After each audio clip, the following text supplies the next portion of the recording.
disappointed in every one of you. I'm sorry, I don't mean to offend you. I'm disappointed in every one of you. I kiss you on the mouth. No, I'm not cool with that. I'm sorry. One more time. I'm disappointed in every one of you. I mean, I'm dealing with degenerate animals. Wait. I'm disappointed in every one of you. Disappointed in every one of you. All right, come on. Honestly, I can't do it no more.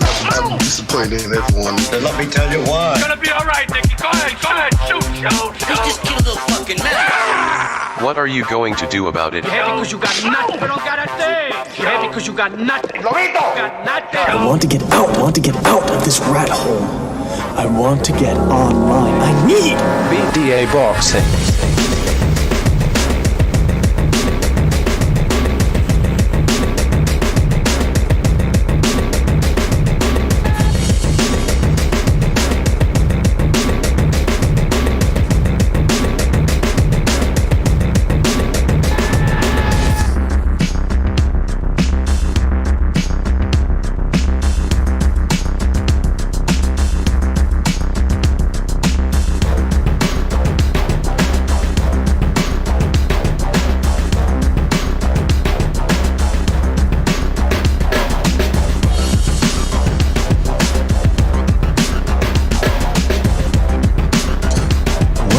Well. Hey. Welcome everybody to another Boxing podcast, broadcasting to you live from the True North. Yeah, it's your good friend Mr. BDA, and alongside with me I got the usual gang, and of course King Bucho is here, my trusted co-host. It's been a while. Shout out to everybody joining us here on the BDA Sphere. Yes, indeed, we got a lot to talk about. There's a lot going on in the news. A lot of jawing from certain fighters. We're certainly going to get down to that. But before we do, you guys know the drill. You can check us out on iTunes, Spotify, and Spreaker at your leisure. And if you want to keep the gravy train rolling, well then you can give us a thumbs up. You can like the stream if you haven't done so already. Spread the BDA gospel. Or you can join the BDA membership program too. That way you get a little bit more bang for your buck and you get some special emojis and badges and film analysis. So get on that right away. It really helps us out. But like I said, the most important thing is you can hit to like and subscribe. Now, let's give a shout out to everybody out there in the chat room. I'm talking about Toti Kidos, SSC, Punch Smollett, who says the King, Darkness Has Fallen, Andre Shooter. Shout out to Andre Shooter. Shout out to the Quags. Shout out to WK Devon, Giuseppe La Rocca, Joseph Fuller. Who else we got here? Ignorant Boxing, Rafael Garza, Team Batman Boxing, Gypsy Boxing Style. Shout out to Gypsy. Haven't seen him in a while. Shout out to Iceman, Todi Kidos, like I said, Christopher Roman, and a big shout out to Michael Poe, who contributed with the super chat. He says, missed you guys lately, next day, and I'm looking forward to it live. Gentlemen, thanks. Well, thank you, Michael. Really appreciate it, man. And I hope you're doing well. And hopefully you call in one of these days. Real soon, man. Don't make it too late. Hopefully you make it soon. All right. There's a lot to talk about here. Well, the big news that we're going to talk about right off the get-go is a rumor, and it's just a rumor, that supposedly Jaime Munguia has been offered a fight by Jermall Charlo's representatives. Now, it's a rumor, but it is indeed an interesting fight. But Jermall Charlo, and specifically his brother Jermall, have been doing a lot of jawing and talking. Jermall was saying that he could outbox Canelo. Why he's doing talking for his brother, I don't know. So, all right, I can see we already got our gang here. The usual gang. We got Chief. We got, like I said, King Bucho. We got doing the talking. What's that? Oh, sorry. Go ahead. Yeah, we got Stu. We got Jimmy. Hey, before we start, Stu, turn on your notifications on Discord. You can choose specifically which ones you want on and which ones you want off. That way you don't get driven crazy by every notification. Yeah, I said I don't mind getting notifications of you, but I don't want to be getting woke up about some fucking guy talking about some bum. You know what I mean? I gotcha, man. I gotcha. But yeah, because we can't contact you otherwise. We don't know if you're when you're on, we don't know when you're awake. So, you know, you're over there in the UK, so it's 5 hours ahead. I'll probably have to give you my actual social media or something so you can get hold of me personally if I have to. You know what I mean? Yeah. Don't know WhatsApp or whatever. I'll just clock into my Skype again. So I'll just log into that again. You know what I mean? There you go. There you go. Yeah. I forgot because I don't really go on Skype no more because I said, the only people I speak to on social media are you guys. I don't speak to anyone else. I've closed my Facebook down and everything. Well, don't just, as long as you don't send me dick pics, we're all good. Now, Bucho. Oh, no. Butcher, do you wanted to say something about this Jermall Charlo situation, right? This rumor that supposedly he offered Munguia a fight? Well, that's a good fight, man, but you never know. I mean, I don't know what's going on. I don't know. We don't know what's going on behind the scenes. If it's true, then that's a very good fight. But are you going to talk about what he said about Canelo? But that was Jermall who said, or you talking about Jermall? No, oh, you're right. It says Jermall Charlo. Holy fuck, I get them confused. So Jermall Charlo, apparently, he said that I sure wish I could be the guy to fight Canelo, he says. And then he says, Canelo, come to 158. I can easily make 158. I'll put a boxing lesson on him. Just as great as Floyd did. It's time they put some respect on my name. Is he saying it's time they put some respect on my name? Like, I don't know. I think people respect Jermall Charlo for what he's been doing at 154. I think it's Jermall who should be concerned. Payday. Just like Canelo said, that's what he's doing. Let's be real. I mean, let's be real. Fucking Canelo beat both Charlos at the same time in one night. I mean, oh, come on. I actually rate Charlo. I rate the Charlos. I think they're all right. They're not bad fighters, but I mean, you're talking about one guy who lost Harrison. Was it Harrison he lost to?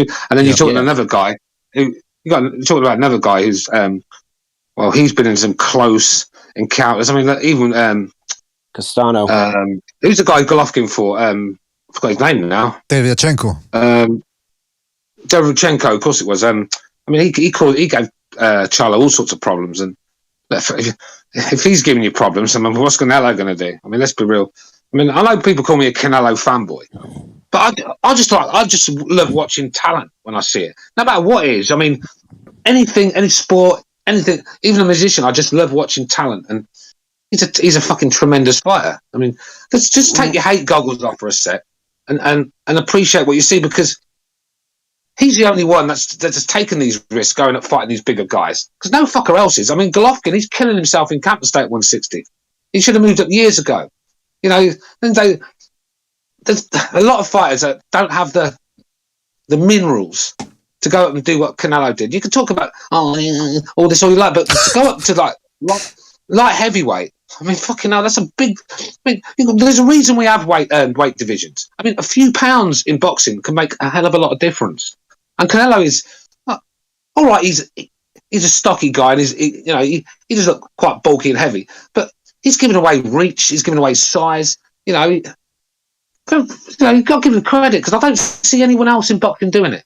I don't see anyone else in boxing doing it. So, I mean, let's be real. Do you think Charlo's going to go out and fight Bivol or someone like that? Do you think Charlo would ever have the minerals to do that?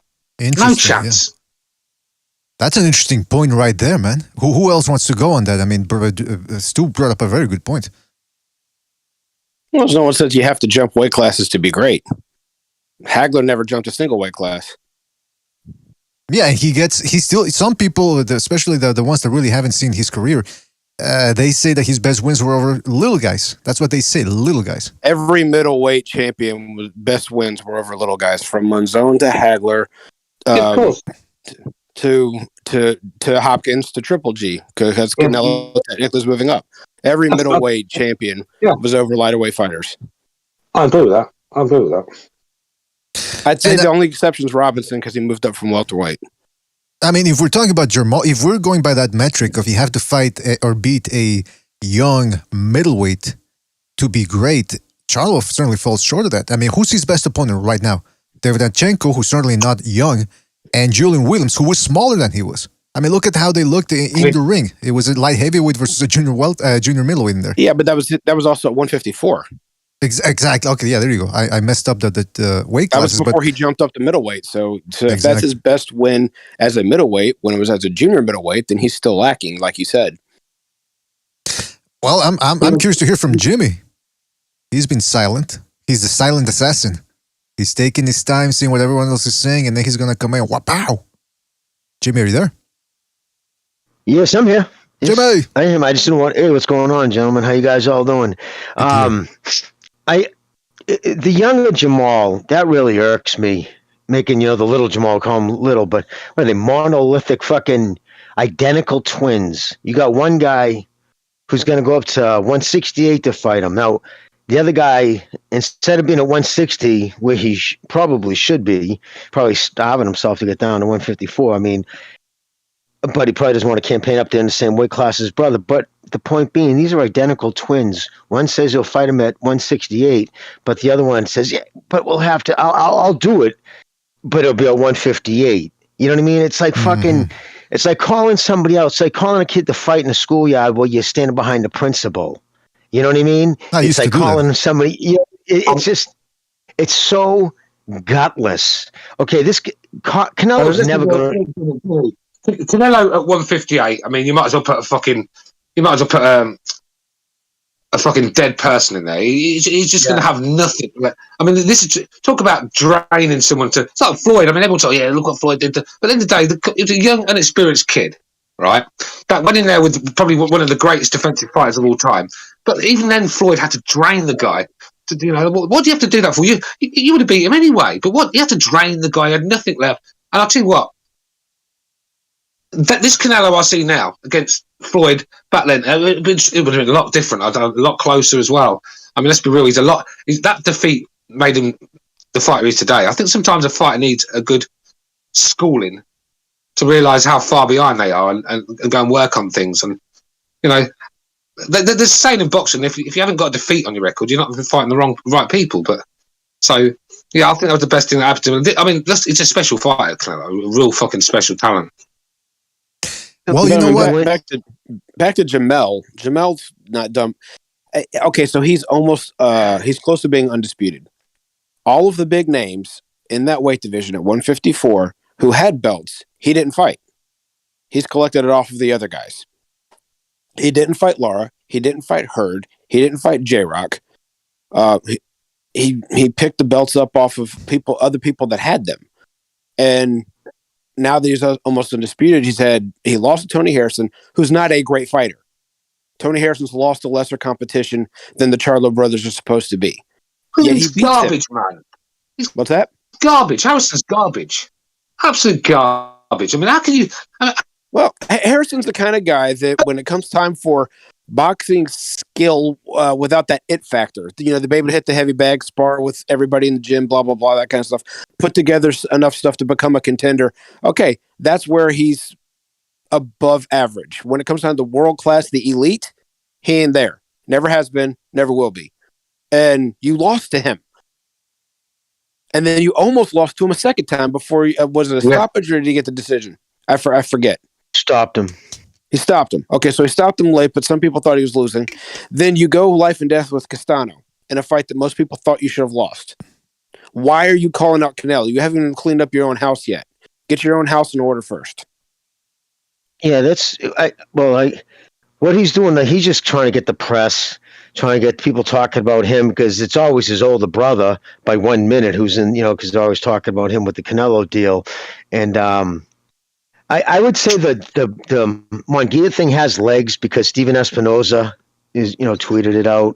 So he probably was told that they're going to make an offer. I mean, I think they should do it. I mean, it's no out of all the fucking middleweights. First off, does he even have a belt at 160? No, right? He doesn't have a belt, does he? Who is he? A full champion, Munguia? No, he's number one contender. So number one contender, but. I mean, listen, he's tough, got a great motor, and he won't back down. But it's, again, I mean, I'll give him credit, but at the same token, he needed it. What else could he do? If he would have went back and fought any one of his last 5 guys at 160, he would have been crucified. He was starting to fall into the Tank Davis category by the level of competition. And then to go all 12 and get pieced up, his face was cooked. So right side of his face, that kid Montel laid some leather on him. Both Jermalls don't win a lot of rounds. They give up a lot of rounds, but they usually always depended on their power. But, so when he asks him to come down to 58, what that does is, all right, so think about this. When we saw Canelo in the ring at the Chocolatito fight Saturday night, March 5th, right? That was a few days ago. I would say honestly, and I'm usually pretty good at this. I usually get him within a few pounds. I would say he was probably about 185, right around there, 184. I mean, he's solid. He's got thick legs. So, and he's already probably got, if not a six pack, the outline of a six pack. Meaning, if he dropped down to 175, he'd probably have killer abs. So that means you're talking about taking off pounds of actual muscle mass. And when you do that, you can't rehydrate that back in. You lose a lot of that, and you don't get that second wind back in your muscles. There's a reason they call it depletion. It's like you deplete a fighter. He knows where to go. Like, I'll go bring it down to 58. It's just so disingenuous. It's such a coattail fucking glory ride. And that's what this whole PBC's, I mean, you know what though? So it's almost like you look back at the whole picture of boxing, who's taking it on in the ass? It's the PBC fighters. They're losing championships. They're hot prospects. They're getting blown the fuck out. It's just like the chicken's coming home to roost as far as I'm concerned. The fucking pay-per-views, they announce, first, of course, they talked about Lomachenko, Davis, remember, his trainer. Bucho brought that up, and then sure enough, they announced Romero, and again, and you know what's another thing too? I just got to say this guy, well, it's hard on my head. I can't stand the fact that they're always going at Bob racist or the no black fighter list, but there's the PBC once again not matching a black American against another black American. It's always Mexican American or fucking somebody from Mexico, and it's just why so obvious what they're doing.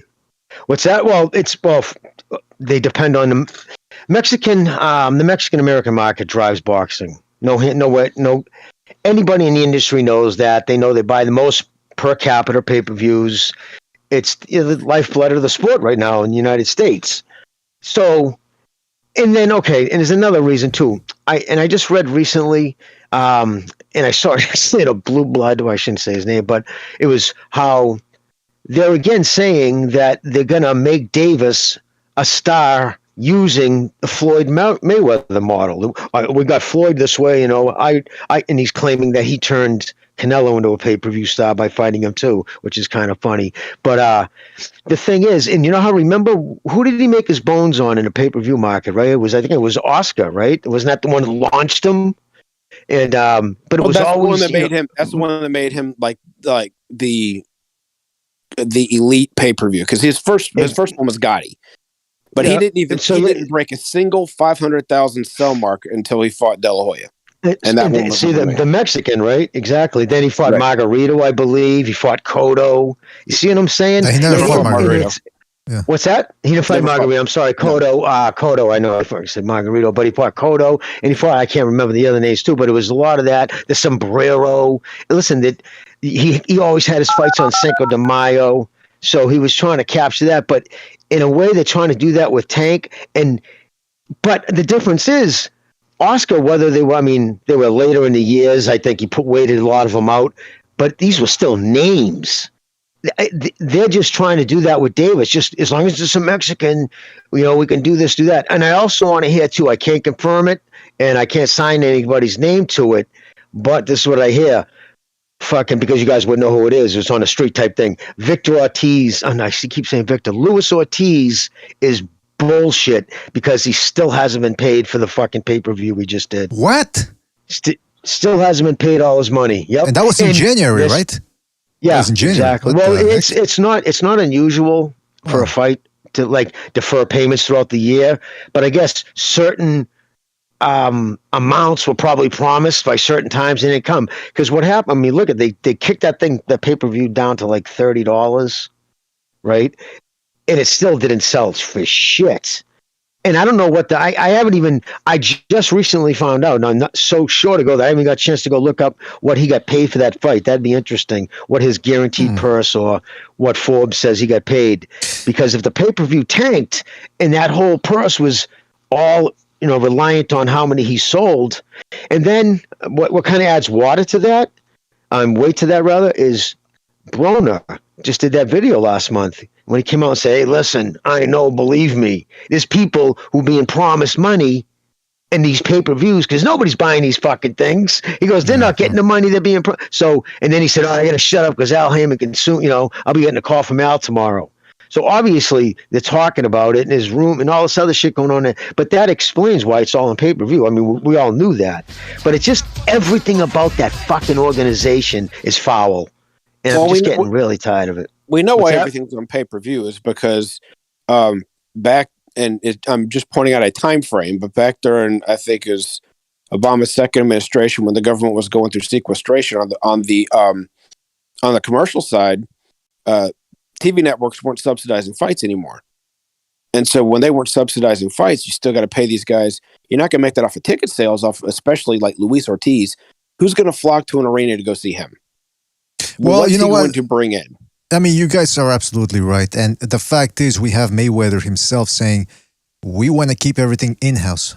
So it makes you wonder how they're going to exactly build Tank Davis, who should be fighting the best, really. I mean, I'm not sure if he beats all the best super featherweights and lightweights, but he wouldn't get schooled by all of them. So, but we'll never know because they're not putting him in there against them, and it's bizarre. It really is bizarre that at this point in his career, he's fighting a guy whose best win was a robbery against Jackson Marinas. This is insane, and that they're doing it on pay-per-view. So yeah, I can't imagine these PBC fighters being comfortable with the way their careers are going. And you're seeing the Charlo's imploding. I mean, at least Jermall's fighting for all the marbles at 154, but Jermall's the guy that he's in limbo right now. What's he gonna do? And this is what Jermall, going back to him, this is what he said on that Last Dance podcast or whatever it is. He said, I want the smoke. Come see me. I want to know, baby. Talking about Canelo. And he called out Crawford too. He said, Crawford better stay at 147, otherwise I knock your ass out. And I didn't see the interview, but I read the transcript, and if the interview itself is the same as the transcript, I don't know what language Jermall is talking, because it didn't sound like English. Canelo, you got a lot of fans, and we love the fan base you got. You red-headed motherfucker. You've been knocking motherfuckers out. Now do you retire or take one of the toughest fights of your career against a young African-American stud who's been working his ass off since he was 8 years old? So he's giving us a little mini biography of who he is, his identity, his racial identity. He's not talking about himself, if that's the case. No, well, listen, Jermall. Again, no Hurd, no Lara, no J-Rock. These are some of the better guys in the division. He's been working. I'm not saying he hasn't trained hard. I'm not saying he didn't put a lot of hours and time into the gym when he was an amateur. Mm-hmm. I'm sure he did all of that. I'm sure he sparred his brother a lot, and I'm sure that those were wars in the gym. I'm sure he sparred with Spence some, since they're from the same area. I'm sure they had a few gym wars and maybe some sparring, some training, and they probably fought each other a little bit in the amateurs. They never really followed their amateur career. So I'm not saying he hasn't, put in hard work to get where he is. But you want to, if anyone thinks that this is a future Hall of Fame fighter, and I know I'm the one to put that out there. No one else has said that yet. Name me the fight that's putting him over the edge so far that everyone's going to say that's why he should be considered. Well, exactly. Yeah. Nobody had a word to say. Well, I got to say one thing. First off, couple of things off the fucking when you read that, he threw in the fucking black. He had to do that, right? Fucking scumbag. Second, young fighter. He's older than Canelo. The fucking moron. You know what I mean? Like a month, but whatever. So it's just two of them and Spence are going to turn 32 this year. Yeah, that's not young. It's just ridiculous. It doesn't mean anything. If Canelo's not going to come down to 160 for Triple G, who he did 1.3 million pay-per-view deals sold, but he's going to come down to 158 for that shitbag. Fuck out of here. Come on, I mean, look, Jermall's not a shit. Because it's a bullshit, dude. It's coattailing. You know what I mean? Glory snatching. I have zero respect for that shit, dude. Coattailing or coke-tailing? All right, gotta give a shout out to, well, you know what they're into. Gotta give a shout out to Kenshiro for his contribution with the super chat. He says, I saw Trill Boxing channel, first time ever. What a racist. Well, like we said before on the last episode, they're not covering boxing over there. Otherwise, you would have seen coverage about Chocolatito's fight before and after. So shout out to Kenshiro for his contribution. Hopefully you learn your lesson there. Let's go to the phone lines real quick. The phone lines are open. And we'll see what we got here. People want to comment on this Jermall Charlo thing, the Canelo situation. Calling out Crawford as well. All right, hold on a second. 351, you're on the air. 351, what's on your mind?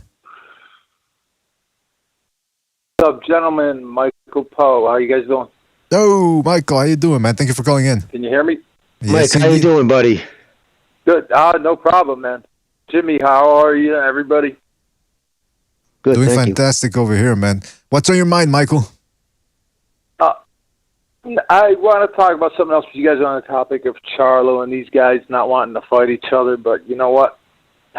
You're going to have to. So I'm really looking forward to Canelo facing Bivol, and I hope that goes down right. And Canelo might be one of the very best. I've said it before. I had my feelings about scorecards, but I think he is that talented.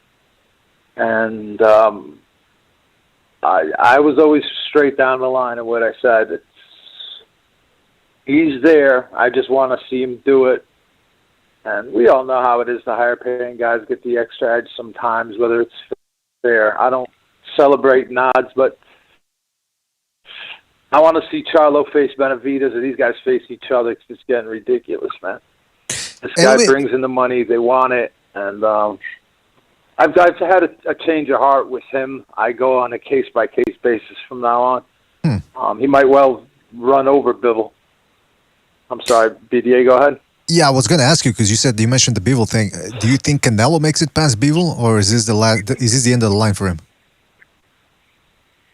I don't know, honestly, because he likes to challenge himself, and I know that the talent is there. We'll see. The aesthetics, only when they're in the ring and it's moving around. On paper, it sounds like he could do what I think it would take to beat Canelo. Now, if it's a back and forth fight and you're a casual, it's easy to give the cards to him, and it's not against him. It's not even the guy's fault. It's the business. But I just want to see a competitive fight where you could see that they're giving it the raw. Like I said, Canelo can walk right through him. And if he does, at least I hope that both give it their all. And I'm looking forward to that in the heavyweight division. Well, that's an interesting take right there, Michael. I'm missing your fights, man, because I've been sick. I'm sorry I haven't been watching them live. But, don't worry about it, man. I like to support you guys, but every time I hear YouTube takes half the cut, I might have to up the ante for you. Well, we're looking into different avenues. Way to pay. Right, we're looking into different avenues, but we always appreciate your support, no matter what form it comes in. So shout out to you, Michael. Anything else you want to say before we move on? Absolutely, I try. Say again. Anything else you want to say? There. Say again. Yeah. Anything else you want to say before we move on? No, just I'm going to sit back and enjoy the rest of the show, and I appreciate you guys for being on, and it's still to me the most rounded of the boxing podcasts on right now. No, you have some of the thank best you very people much. on, Jimmy, and Thank you, man. a few others that I wish were on more often. I like seeing Stu on there, and I'm going to sit back and relax, man. Thank you for having me on. Right. God bless you guys. But right back at you there, Michael. Take it easy, All right, man. guys, take care, man. Take it easy, Mike. King Boo, two and all. All right, that was Michael Take it easy, Poe. Michael. High praise from Michael Poe indeed. Shout out to Michael Poe. Don't forget to hit the like button, fellas. Hit the like, and the phone lines are open. Let's go to another phone call here. We got 678. 678, you're on the air. 678, what's on your mind? Hey, shout out BDA. This is Soothsayer. Next time that guy calls again, can you ask him to do a bong hit? Okay, what the fuck, man? Yeah, I'll ask him. I mean, he said he was sick. What do you want from him, man? Come on. He sounded like he was in the middle of scratching his balls and hitting the bongs. Come on. Now, wait a minute. I'm not going to let you talk about Michael that way. But what's up, Soothsayer? All right, yeah. Listen, no. Shout out Michael for supporting that gravy train. He keeps it rolling. Let's go. Hey, listen, the question you asked, if Jermall is all bite or, is he bite? He's all bark, man. And let me tell you why. There's division within the blacks right now.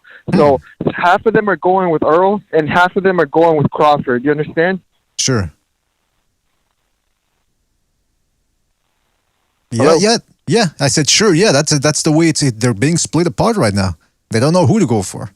Yeah, so Jermall's Jermall's going obviously with Spence, and he's going to talk shit. But I think that's as far as it goes. I think it's a joke that he even said that. Well, man, yeah, it's. I mean, it's the guy has to get past Castano first. Forget Canelo, forget Crawford. He's got to get past Castano first. So, I mean, you've been keeping an eye on the soothsayer. I know you're an observer. Do you think there's going to be an implosion coming in from the LDBC anytime soon, or what's going on? I hope Valdez can drive that nail through that fucking black coffin. Oh, wait a minute. Let's. I mean, it's Valdez. Oh, by the way, yeah, Valdez is. Give us your prediction for Charlo Munguia if they ever fight. Oh yeah, good. Yeah, give us your prediction for Munguia Charlo if they ever fight. Okay, give me 1 second. Did you all see the photo shoot, Valdez? Did you see the Valdez Shakur photo shoot? I saw it. Yeah. Bro, I was scared to death. I couldn't enjoy it because of how they positioned Bob Arum at the top of those stairs and how old he is. Like, it looked like he could have tipped over. I'm pretty sure he's fine, man. Don't worry about him. The guy's got those Hebrew genetics. They're survivors. I could see him cracking his fucking skull on the concrete at the bottom.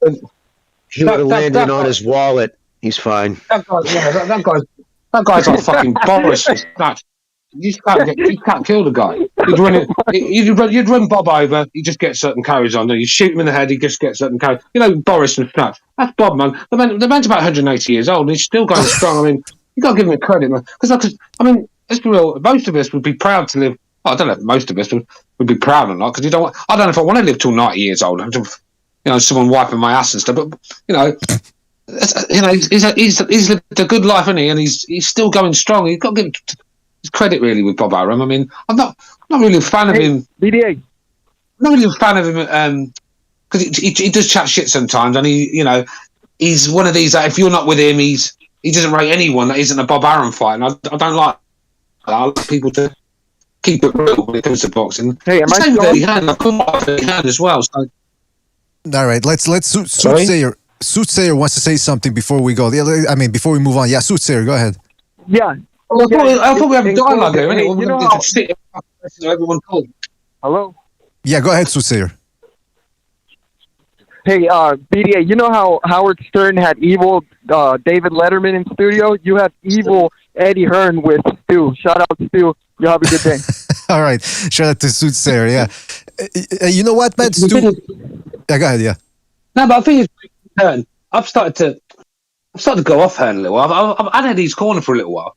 But I've started to see what he's all about. He makes out it's all about the fans. This is when he's charging this pay-per-view for Cleverly Bellew and all that. That's not about the fans. This guy, I mean, Khan Brook. It's funny how he couldn't get that fight made for years. Yet some little young kid from England comes along, gets the fight made. I mean, he's even telling Dillian Whyte not to get involved with the presses and stuff like that. He's become very bitter and twisted of it.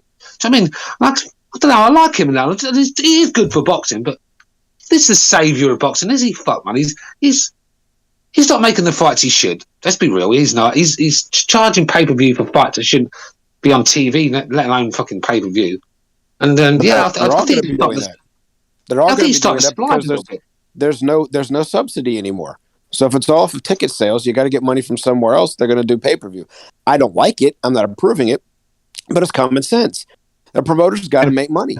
If he doesn't make money, the sport doesn't survive. And you can't get it off of ticket sales. And if a TV company is not going to subsidize the fight, which they don't do anymore, Showtime's the only one that subsidizes slightly. No, that's not my point, bro. My point is, this guy makes out all about the fans. Yet when Kell Brook fought Terence Crawford, because Kell Brook didn't get Eddie involved, he's just sort of like made sure it didn't go on Sky. So we couldn't watch it. We had to watch it on some fucking channel nobody's heard of. The guy never even picked that fight up. That's shocking. And that's down to him. And if he's he showed no interest in Dillian Whyte now. He's not part of this promotion, really. I think he's a bit of a cornball now. And he's sitting there, pally with fucking Jake Paul and all these other guys. Man. And he sits there. He's the interviewer now, and he sits there with a mic in his hand interviewing fucking people. I've never seen him alive. Like promoters sitting there interviewing fighters and holding the mic and all sorts. I mean, it's just gone over the top with it. His narcissism is reaching levels that we've never seen before. Hearn or what? Eddie Hearn. Eddie Hearn, man. Where would UK boxing be without Eddie Hearn, though? I'm not saying he's not good for boxing, but I'm just saying he's not the same. Oh yeah, it's true. But he's also become quite bitter and twisted. I mean, he's quite bitter and twisted about Fury, isn't he? I mean, look, and because he's not involved with this promotion, he showed no interest in Dillian White, really, has he? All he did is told Dillian White not to show up to the presser. What promoter says don't show up to the presser? Kell Brooks fights Terence Crawford. But when he fought Joe Dan, oh yeah, he was up for that one, weren't he? Busy and all them other fucking bums. But yeah, when he's fighting Terence Crawford, because he's not involved, he makes sure it's not on Sky. You know, he's made some really shitty moves lately, and I don't want to hear about Eddie Hearns all for the fans. Look at him. Now, all of a sudden, Joshua's not number one anymore, is it? Canelo is. You know, now Joshua's had his ass whooped a couple of times onto Canelo because he knows Joshua's he's another defeat waiting to happen, and he knows that. So that's why he's up to Canelo. I mean, look. Yeah, he's got a real romance going with Canelo. Yeah, he's got a bromance going on with Canelo, and it seems almost like he's saying, listen, Joshua. Oh, by the way, we're going to talk about Joshua, some of the potential fight they got going for him. But, going back to the Jermall Charlo thing, too, it's, if he fights one of these big guys, big names, he's probably going to want a shitload of money. Like, not for Jermall. If he fights Munguia, I'm curious to get your take on the actual fight itself, because Munguia is looking stronger now at 160. He's very solid. He's showing a couple more wrinkles to his game. What happens if they fight? Who wins? I'm leaning towards Munguia. Whoa. All right, so with the flaws that he has getting corrected slowly but surely, with the fact that he's just as big, I don't know about the reach down to the inches, everything else like that, but when it comes time to next day weigh-ins, he's not going to have this big advantage over Munguia, who hits harder. It looks like Munguia does at the moment with both hands. Right hand is obviously in favor of Charlo. Charlo does not work the body. He hit the body on occasion, but he's not a body puncher. I went off this with, was it In-Game or whatever his name is? He's a headhunter. He uses his jab. He throws right hands to the head. Occasional body shot, rarely jabs the body. Munguia is going to hit all over. So basically, if he can put on a boxing clinic, if Jermall, because he's the one at 168, can put on a boxing clinic, then yeah, I'll lean towards him. But is he going to get caught? The excuse he fights down to his competition, that's why Montiel did so well. You better not rely on that when you're going against Munguia, because Munguia is going to want to win. He's going to want bigger paydays. He's going to want a title. He wants to be the best at 160, even though a lot of fights have fallen through. And I think he's getting tired of waiting. And he's young. He's very young. He's got time. And he doesn't have as much wear and tear as the rest of them have on those legs and those shoulders and everything else. I don't know. I've seen Munguia take some clean shots. I mean, the problem with Munguia, he's very wide with his shots, and he stands square on quite a lot and gets hit far too much. I mean, even Liam Smith was tagging him up. But I think both of them, this is going to be a good fight, because both of them, their strengths are the other guy's weakness. Like Charlo, work rate and constant pressure, it's his weakness. He doesn't like that. But yet, Munguia doesn't like stick boxers who can counterpunch. So it's going to be, I don't know, it's a tough fight to call, that one. I mean, Munguia he's a tough lad, that Munguia. Charlo, I mean, if you let Charlo hit you clean on the chin too many times, you're going to have problems. But I think Munguia, that work rate and that constant pressure, I think that could trouble Charlo as well. So that's what makes it exciting. Both of them got their weaknesses. I'm right there with you. My thing is, one's younger and improving, and one's peaked and hasn't looked like he's gotten better. And when that usually happens, and someone takes me to make a blind call and the cards like that, I usually lean towards the young guy that's improving versus the guy that's peaked. And that's the reason why I'm leaning towards Munguia. It's not the fact that Charlo that beat Brundage, even though Brundage is not a great fighter, but how well-rounded and everything he could do, everything back then, I wouldn't even consider Munguia. But that's not the same Charlo anymore.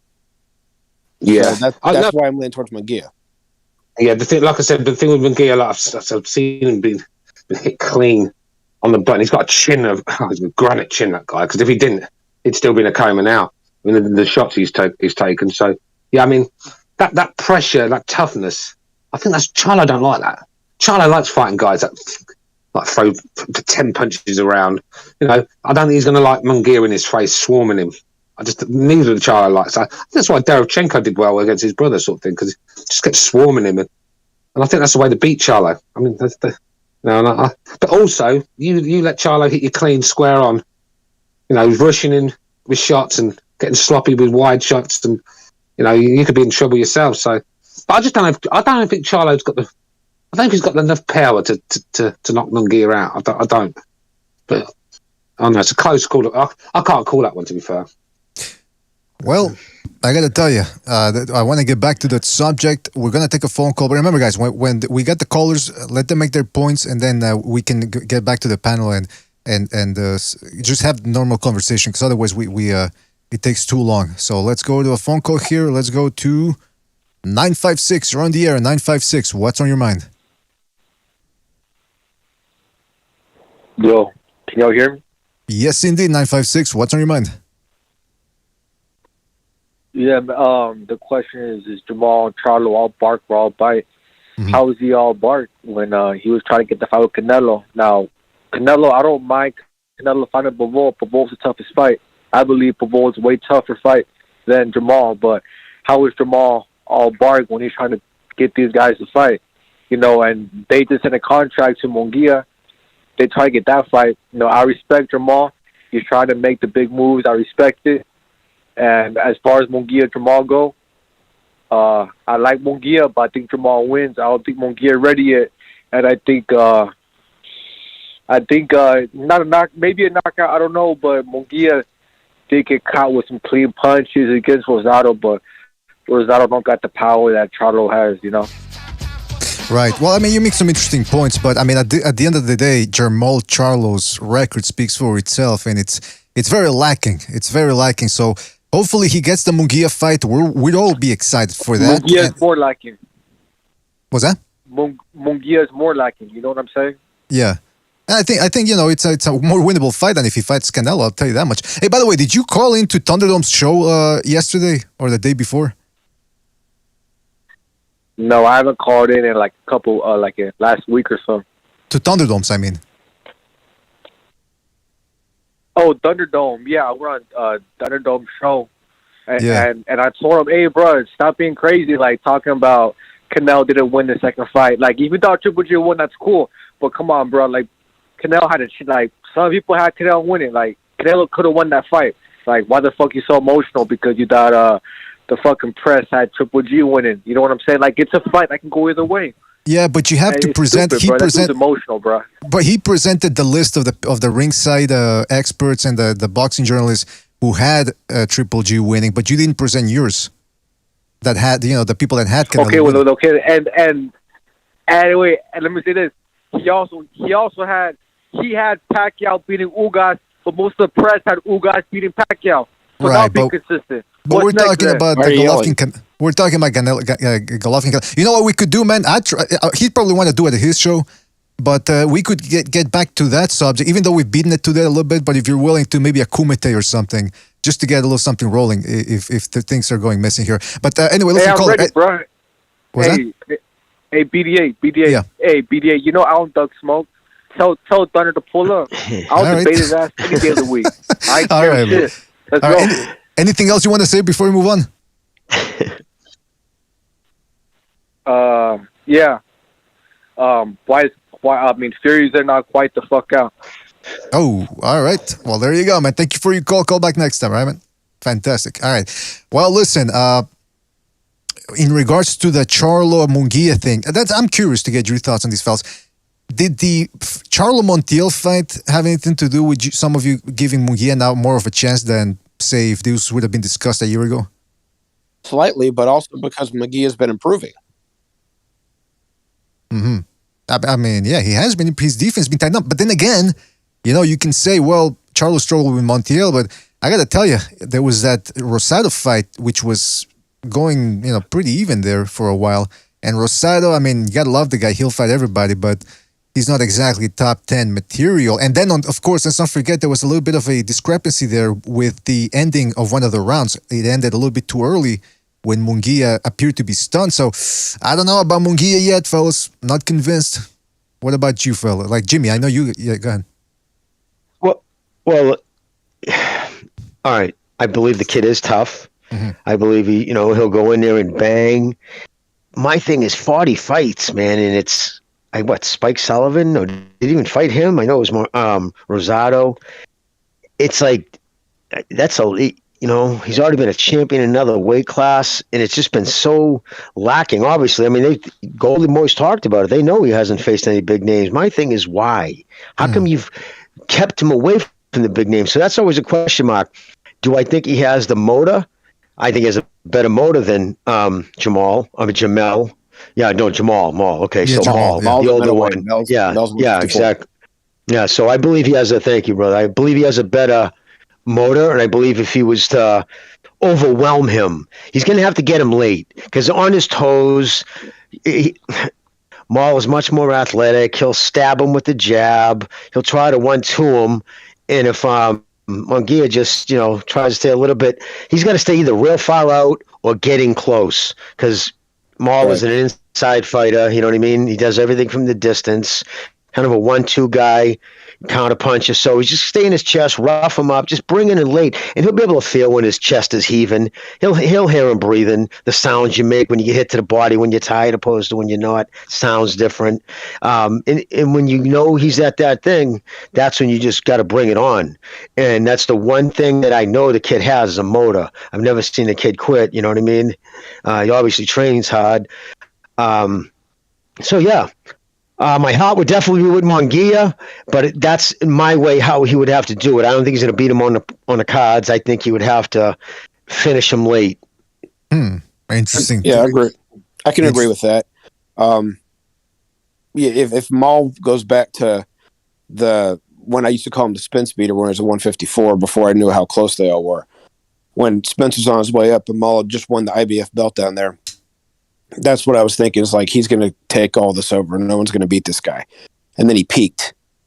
If he goes back to any part of that, to where he can establish that jab and keep the range and everything else, then yeah.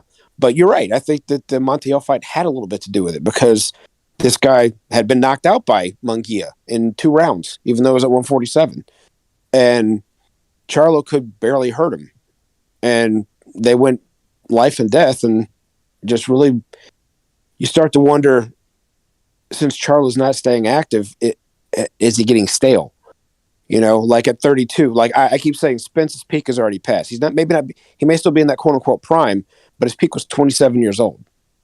He's 32, or he's about to be 32. By the time he fights, he will be 32. So, whereas Munguia is still approaching that peak, even he's already been a world champion. So.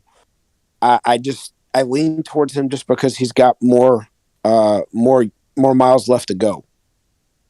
I mean, you compare and contrast the fucking Jermall Charlo's career to Canelo's. They're almost the same age, and this guy's Charlo's best wins still remain Davidachenko and Julian Williams from about 6 years ago. But the thing is, Jaime Munguia, if people are basing for the people out there that are basing Charlo's fight against Munguia based off the Montiel fight, let's not forget, Montiel is a different fighter. Straight up fighter, taller. He fights a different way than Munguia. They do something similar, like they love to go to the body. But that's really where most of it stops. So we can get into a more in-depth discussion about that. But before we do that, let's just go to the phones real quick. We got another phone call here. Let's go to 914. You're on the air. 914. What's on your mind? What's up, BDA? What's up, Jimmy, Gonzalo, Bucho, the whole BDA panel? How you guys doing? What's up? Doing fantastic, man. Brother. Hope you're doing well as well. What's on your mind, man? So, guys, do you think it's because Gennady Golovkin is going to get the third Canelo fight? I think Jaime was saving himself. I think Jaime Munguia was saving himself for the Golovkin fight. And because now Golovkin's probably, he's probably going to stay at 168 or retire after the Canelo fight, depending on the result. But I think that's the key reason why Golden Boy is able to do business with PBC off of the zone, because all the money is going to go to Canelo, Golovkin, Bivol, and like that whole schedule they got lined up. Yeah, that's the thing, though. Apparently, Munguia is going to be fighting. I think he's actually in line for Janibek. So I mean that Triple G fight it probably ain't gonna happen. And he's probably not moving So up. I got a question for you guys. Sure. How do you think Demetrius Andrade feels? Because he was on that side of the street, the zone match room. And then now you got Jaime Munguia might leave, go outside of the zone for this Charlo fight. And it's like, yo, he's probably looking at it like, damn, what the hell is going on? That's a good point. He's not being made to look very good now, is he? That's an excellent point right there, caller. And then the fact that... And then also... Yes, please, go ahead. You know, what's going on in boxing above the 147 division is kind of weird. So Jermall moved to 160 only to lift guys from 154 and not have some lackluster performances. And then... I don't know, bro. Like the fight is actually more closer than people think. You know, Munguia might have the performance of his life, and Jermall might look a little bit stale. I haven't seen the Jermall that fought Dervinchenko or the Jermall that fought what was that guy, J-Rock. Mm-hmm. Yeah, man, he's been stagnating over there. You know, you don't stay active, and when you do stay active, you fight no hopers. That's what happens, man. Hey, who would you pick between Munguia and Charlo? I think Charlo is just crisper. Munguia is there to get hit. He's a little bit too upright. This fight, like, if Charlo's on point, this fight is easier for Charlo than the fight that he had against Korobov. Interesting, man. Interesting. That's an interesting prediction right there, man. Listen, we got to keep going here, but anything else you want to say before we move on? That was all, guys. You guys got a great panel, and keep up the good work. Thank you, man. Excellent call. Call back next time, right, man? Take it easy. But yes, Mr. B, it's not surprising it's not Andrade because again, they want the Mexican because Munguia. I mean, that was a lively crowd, right? What did they? Was that his hometown last time they fought? I believe it was. That in Tijuana. Mexico? I think so. Yeah. Okay. But even you do a border state. Even probably Vegas, I bet, well, definitely Southern California. That kid's going to bring in numbers. You know, he's got a pretty healthy base. I mean, so I could definitely see them in Andrade. I mean, he's a Rhode Island kid. He just doesn't have that big of a fan base.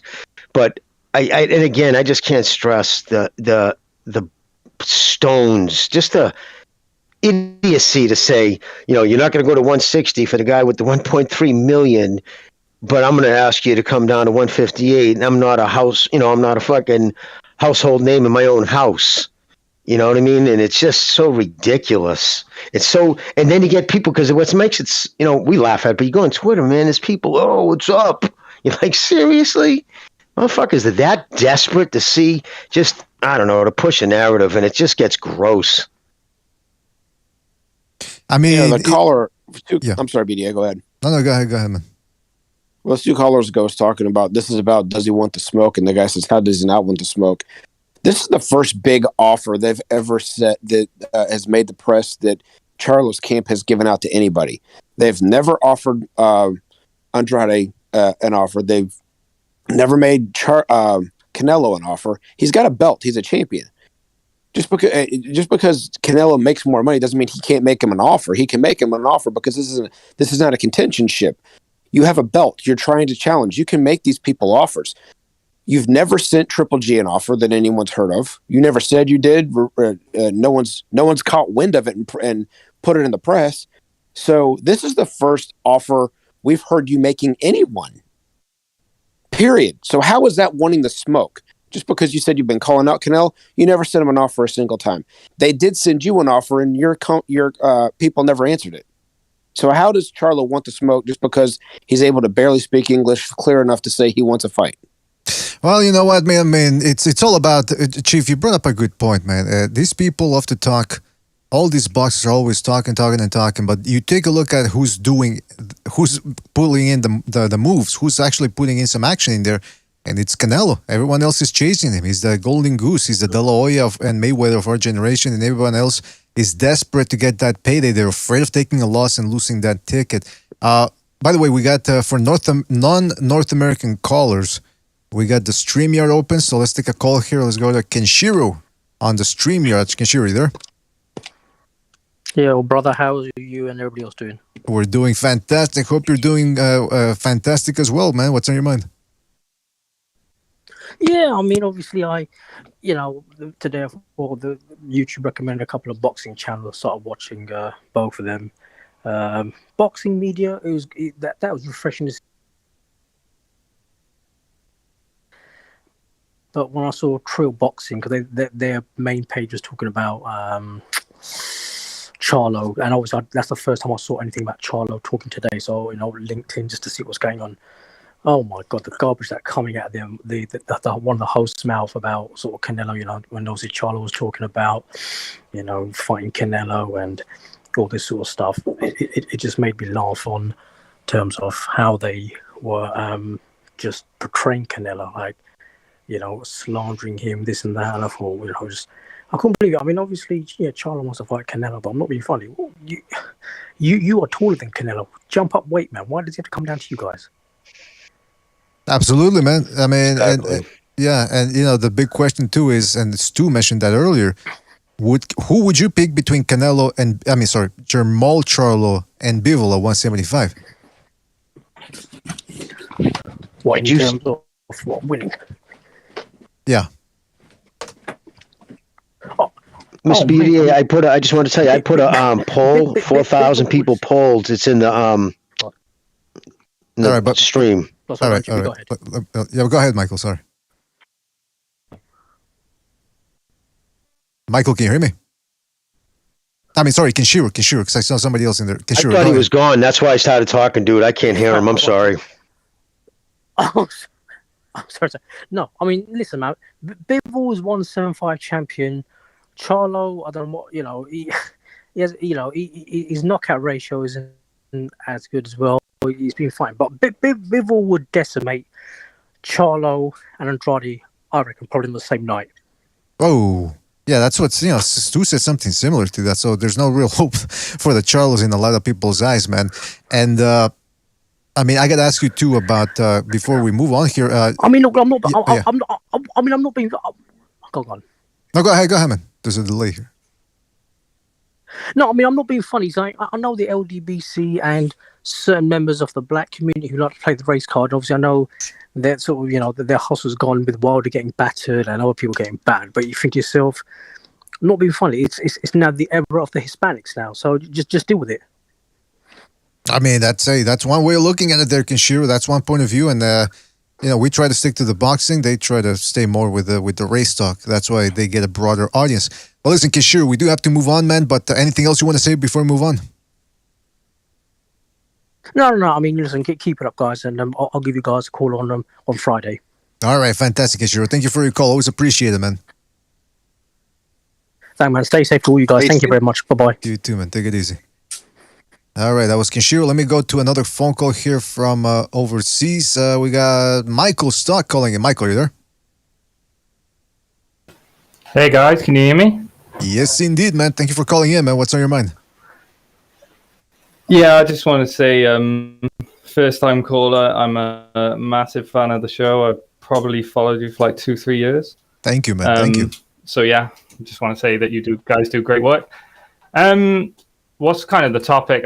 I did kind of want to segue back into the Josh Taylor thing because there's been some developments in that. I wanted to kind of throw my weight behind what you said, Mr. BDA, about the holding in boxing. I honestly think it's a disgrace that, those I always find it really funny when people say, oh, that guy's a master boxer, but they break the rules of boxing.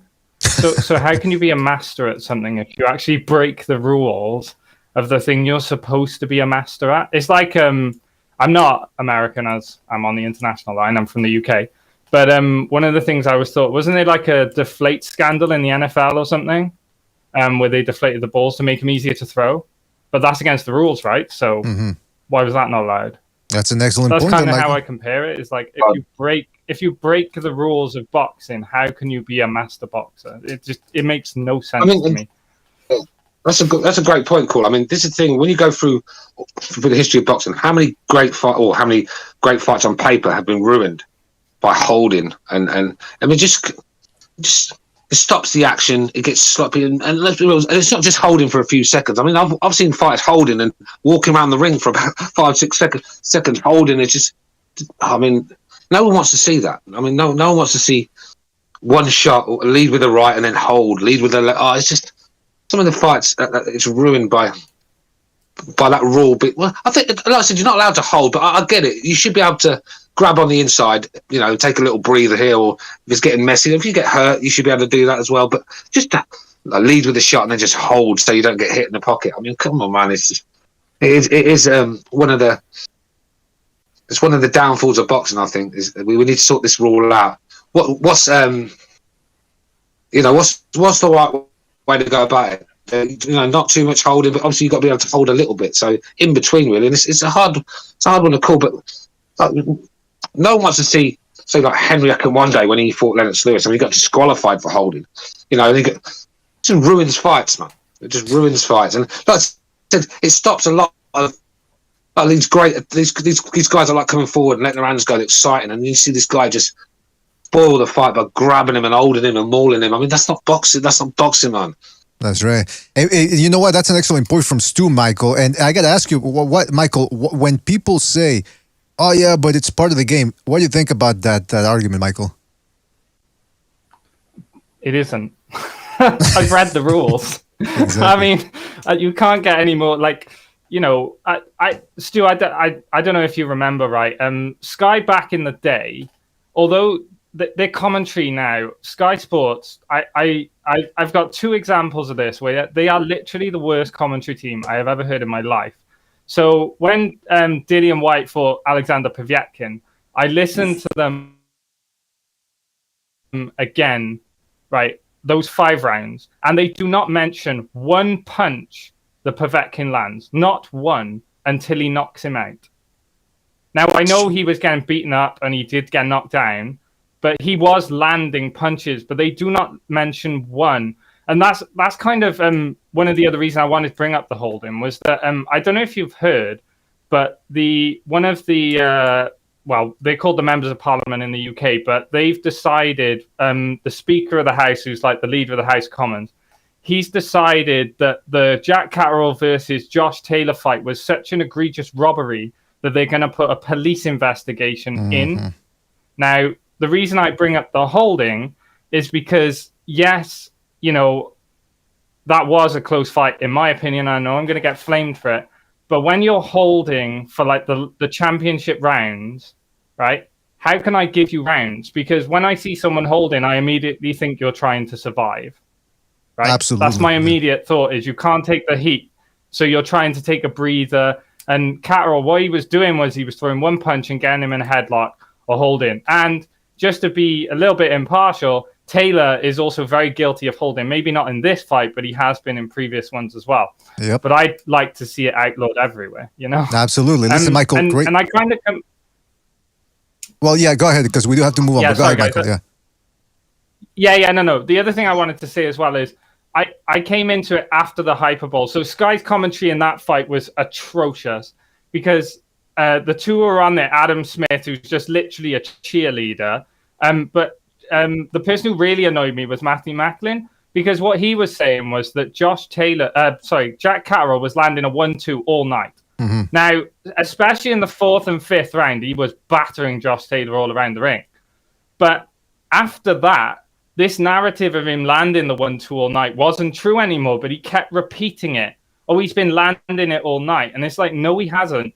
And my theory is people have been swayed by what Sky have said, because now they're going to have a police investigation, which I think they should have, the British Boxing Board of Control anyway, because some of our judging is just atrocious and our refereeing is atrocious. Absolutely, Michael, you're preaching to the choir, man, and hopefully something comes out of that. But Michael, we do have to move on, but this is a discussion that we're going to continue to have. We're going to keep calling out these clinchers, so thank you for your call, man. Take care. Yeah, thanks, guys. Keep up the great work. Love the show. Thank you, man. Thank you. Stu, what do you got to say about that? Great point the caller makes. At the end of the day, it's becoming a common thing in British boxing where the winner is getting robbed, especially if he's not a Sky fighter or a matchroom fighter. I mean, see it time and time again. And it ruins the sport because no one wants to tune in to watch something that's already decided. You might as well go and watch wrestling because that's all. You might as well go and watch WWE. You know, at the end of the day, these guys are fucking training hard for 3-4 months, put everything on the line, and then when they get the job done, some fucking clown that's never thrown a punch in their life is taking it away from them. You know, I mean, some of the robberies in the UK lately, I mean, have been disgusting. I mean, we were showing I thought the Germans were bad for robberies. I mean, we've overtook the Germans. I never thought I'd say that. You know, I mean, just disgusting robberies. I mean, I don't think the Taylor Catterall was as bad as people are making out. I thought Catterall won the fight, but I've seen worse decisions than that, and it just leaves a bad taste in your mouth, doesn't it? Like the fucking. Oh man! At the end of the day, you want to see the winner win. I don't want to see a guy that's getting his ass whooped for fucking 8 rounds and getting the nod. You know, I mean, this is it. Boxing now is not about who's the best guy winning. It's about who the judges want to win, and that's where we are, I'm afraid. And the guys who get robbed, sometimes their careers are never the same. Or they just think of it. All right, remember the kid that Danny Garcia, I think, lost to in Puerto Rico. I can't remember his name, the Spanish kid. Yeah, if he would have won the championship, imagine how much different his life would have been. Instantly became a millionaire for his next fight. Instead, things have been hard. He's had to go get work on the side, all because of a robbery. And it affects all those are things. Also, Mr. BDA, did you say there was Callers International on the Streamline? StreamYard, yeah. So that's probably I couldn't hear them. I went and had to listen on YouTube, but it's weird that he dropped off. But yeah, so it's on that. Okay, brother. Well, everyone else could hear him. I don't know, man. Maybe the volume was too low. No, just me, dude. The Kenshiro call was pretty bad. When Michael called, it was okay. The quality was better. Okay. Yeah, maybe I gotta switch something here for the volume. But in any event, no, it's always me, dude. It's not you. The Streamline just gives me where I live. So seriously, no, it's just me. Well, you know what? I think Jimmy makes a great point as well. I think Jimmy made a really good point because some of these guys are only going to get one opportunity to get a shot at these guys, and then when they get the job done and it's taken away from them. I mean, like I said, you can never be the same after that. Some fighters are never the same. You put it all into one basket, and then these fucking clowns that have done nothing about boxing. I don't know where some of these judges, how they get the job. I just don't know how they get their jobs, the judges, because they're seeing. How did Wilder get a draw against Fury? We lost about 10 rounds. Guys, this is something we've been talking about since boxing began, like the 1800s or something. I mean, this isn't gonna go away. That's why I'm tired of talking about this shit. Like, yes, we know the A side's gonna get decisions, and it sucks for the opponent, the B side. But that's what it is, man. This is why boxing is not. It's not moving on. It's not bringing in the numbers like the other sports are. Because at least with the other sport, the rest. Yeah, now this is other sports. You can't really can't really fix it like you can in boxing. I mean, you can lose 10 rounds in boxing and get the nod. I mean, it's just a joke, and that's why people turn off. It leaves bad taste in your mouth. And the UK's been really bad, terrible for it lately. I mean, some of the decisions. I mean, man. And if the winner's not winning, what's the point of the sport? Yeah, it's pretty bad. Like you said, Germany. I remember was one of the worst places to get a decision. I don't know if the UK. I mean, the US is also pretty bad. But anyways, my point is, I don't think that's one of the reasons why people get turned off by boxing. Because let's be honest, boxing had its golden age, and there was still corruption back then. Yep. Right. So I don't think that has anything to do. Even if there's corruption in boxing, there's still people willing to bet on fights. Yeah, that's how much people don't really give a shit. Well, at least back then, the best fought the best. We don't even get that anymore. Exactly. Yes, I agree. That's why boxing was at its peak, at its best, at its heyday. That's why now people are turning off because they don't get the fights that we want to see. Right. Can I say something here, Chief? I kind of disagree because I mean there were plenty of fighters that didn't get their shot either because they didn't want to play ball with the mob. So it goes both ways. I guess that the safe answer to say is that boxing's always been a little bit kooky. Or if the champion didn't want to give him a shot. I mean, I know Stu's on, so we're going to probably go on for this for a little bit. But John Ruiz and Chris Bird earned their title shots, and Lennox didn't want to fight him, so he just gave the belts up. I mean, Chris Bird definitely earned that shot. He went through David Two and many others, and Lennox Lewis sold the belt for him. He sold the belt for $1 million in a Humvee. Yeah, but are we really going to have a go at Lennox Lewis for fighting a young Vitaly Klitschko? And so then, let's be real. I mean, look at his resume. He fought them all. He fought all the young fighters coming through the dangerous punches. I mean, let's be real. Shannon Briggs. He fought Michael Grant. That's These are all laughable. You're bringing up Shannon Briggs. Everybody knows he wasn't a good fighter. The guy was a knockout artist. Listen, but you want to laugh at that, but Shannon Briggs was a knockout artist against B-class competition. He didn't knock out a single A fighter. He still got power. It doesn't matter. At the end of the day, he's a lot. He fought better people than Wilder did before he fought Fury. And let's be real, Shannon Briggs. All right, he's not the greatest fighter, but he catches you clean. You go to sleep. I don't give a fuck who you are. And he fought some big punches. And he's fought like look what Galata did to Riddick. Champion. Listen, let me finish. Look what he did to Galata. Galata destroyed Riddick both. Destroyed him. And he fought Holyfield. All right, not prime Holyfield, but he fought a good Holyfield. Let's be real. I'm not going to mention Tyson because Tyson was finished. He fought all the best guys. I mean, he fought everybody. Young Vitaly Klitschko. You're going to moan about Bird. Fucking get out of here, man.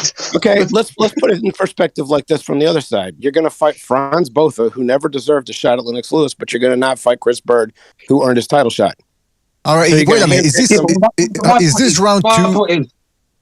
Is no, this it's not round two? two because because I won the first one so convincingly. There is no rematch. Oh. Whoa.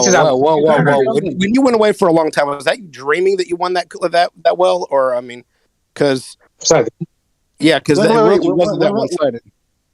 When Lennox Lewis didn't fight Chris Bird, that was when he was in the process of retiring, no? That's when he was dropping the belt one by one, I think. He sold the belt for $1 million in a Humvee. That's exactly what happened. Lennox Lewis didn't care at that point for a pizza. At that point, Lennox Lewis wasn't that interested in maintaining undisputed status. That's what I remember. He was dropping the belts. He retired when he had the very last belt that he had, and they forced Vitaly to be his number one contender. He retired. Yeah, so he was dropping belts left and right. No, he fought in the process. 2 weeks' notice. How can you? I don't know what you guys. I don't know what you want from Lennox Lewis. He fought everybody. I mean, anybody and anybody. The young guys coming through. We know that you love him. It's okay. He's your guy, even though he's from Jamaica, and he won the medal for Canada. And everything else about it, we know your boy. It's okay. That's not going to win you. Talking about nationalities, you're not going to win you this. At the end of the day, you're talking about Bird. Who gives a fuck about Bird? I mean, I don't blame Lennox Lewis for not fighting Bird. I want him to get out of bed to fight. About people that earned their title shot that Lennox denied. No, there's nothing you can say that's going to make that wrong. There's nothing you're going to say that's going to make that wrong. Is that a single thing you can say that's going to prove me wrong? Let Butcher, the voice of reason. Let Butcher, the voice of reason, say something. Go ahead, Butcher. Just quickly, didn't he drop a belt? Didn't he drop the Lennox Lewis drop the WBA belt in order to avoid John Ruiz? Well, John Ruiz was the number one contender. If he didn't fight him, the belt would be dropped. And ironically, he was in the same position Riddick Bowe was.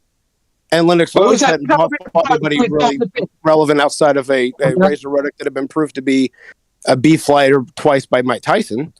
So now that the hypocrisy is on the other side, Lennox dropped the belt.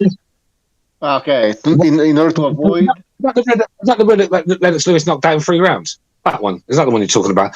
He fought all the... he fought 2. He fought them all. What about 3 rounds? Did he not Riddick out in 3 rounds or something like that? I think he did. I remember watching. No, the ref stopped the fight after 1 punch. That was one of the biggest. You obviously didn't see the fight. I'll enlighten you. For your British fighter that won the medal for Canada, he hit Riddick Bowe with 1 punch, and the ref stopped the fight and didn't even give him a standing 8, which is the rules under the Olympic rules of boxing. Listen, it doesn't matter where he's from. It doesn't matter if he's from Canada, England. All I know is your boy shit his pants and threw the belt in the bin because he didn't want no part of it. Your boy turned down a $12.4 million offer, and he got battered all over the shop. And that's why the belt was thrown in the Andrew Galata battered that guy all over the shop. Lennox Lewis 1 round. That's all it took him to get rid of Galata. Riddick Bowe 20. Well, the only reason Galata lost that fight is because he fucking lost his mind because he's a fucking weirdo. But at the end of the day, he was beating the brakes off of Riddick Bowe. Lennox Lewis went in there, destroyed him in a round. I mean, come on, man. All right. Can I interject? Can I interject? Because we're turned down a 12.4 let me, million Chief. Let me interject because here we're going in circles, and we need a second round of the Kumite for this. And by the way, the other reason why I'm stopping this is because you keep saying Canadian. Now I understand what you're trying to do with that move, but it also sounds like you're being a little condescending. I'm not gonna let you besmirch Canada that way, even though I may be unhappy with the way certain politicians handle the trucker convoy. I'm not gonna let you badmouth Canada that way, Chief. You're walking on thin ice here. Well, he did win. I mean, there's nothing wrong. It's true though. He did win. No, he won. I know. But I'm trying to. Was that? I don't give two shits where he's from. He could be from fucking Uganda. I don't give a fuck. I like Lennox Lewis, one of my favourite fighters. And let's be real, it's obvious. Yeah, well, that's not. Yours is Riddick Bowe. Who the fuck did he ever beat? I can't stand Riddick Bowe. I'm just calling it like it is. You love Riddick Bowe. You defended him against. You said, look, this guy fought fought Holyfield. He was like fucking 6 stone heavier than him at the time. I mean, who else did he fight? He fought Galata, got his ass whooped, shit his pants when Lennox Lewis wanted to fight him. He was one of the biggest hype jobs in boxing. Riddick Bowe, have a word with yourself. All right. Well, listen. Let's get back to the present, and we'll try to set up a round 2 here if both parties are interested. I want to get back. This is a good segue. The heavyweights. And by the way, hit the like, fellas. Hit the like, subscribe, and go check out that Valdez Stevenson video we did. That little preview there about what Shakur Stevenson has to do to win and what Valdez has to do to win. So let's keep that video going. All right, fellas. There's a rumor here because apparently Eddie Hearn came out and said, "Look, if Usyk, God forbid, something happens to him, or he stays in the Ukraine fighting over there, he says he's willing to make Anthony Joshua and Joe Joyce." Now, Stu, Jimmy, I'm curious because I don't think I ever got your thoughts on this. Joe Joyce is considered the dark horse of the division, and I know there's a lot of people, especially after he beat Dubois, that would pick him against Joshua. How do you think that fight goes if it happens right now? If it happened right now? Yes. I don't know. To be honest with you, bro, I wouldn't give it to, like, right off the top of my head. I'd have to really look at it because I don't, you know what I mean? I probably, the fact I'm even thinking about it's a 50-50 with right now because I don't know. Joshua's he's good enough of an athlete. He's not going to be there like the other dude. He just, what was the kid's name? He stopped, with the broken eye. He kept eating a jab. Dubois. He's more athletic if he wanted to. So I don't know. I know probably going into it because, he's already lost twice now in his confidence. People would probably have going with Joyce would probably be the live dog. But then again, I don't know. So until I really looked at those guys fight, looked at their styles more, and I'm not as well versed on Joyce as probably half the people listening. But from right now, I'd just say it's a 50-50 going in. Whoa. What do you guys say? The way I look at it, right, I think Anthony Joshua is very explosive, a lot more explosive than Dubois. So, Joyce can be a bit slow and sloppy at times. And I think that, I think he's going to get caught with big shots. I know he's got a granite chin, but letting Joshua run clean on you too many times, could be in a lot of trouble. But the thing with Joshua, his tank goes after 5 or 6. When Joyce starts to get stronger and stronger, he keeps that pace, and he sort of like snatches souls, Joyce, doesn't he? He just keeps going, plodding along, and before you know it, he's grinding you down. And that's a tough fight to call. I mean, Joshua early or Joyce late. That's the way I'd have it. But I think the longer that fight goes on, I think Joyce can win that fight. But obviously, he's quite explosive, Joshua. He's got nice combinations. And Joyce, he's just a bit slow, isn't he, and sluggish. But it's effective what he does. But I just don't think letting Joshua hit you clean that many times is going to be good for you, if you know what I'm saying.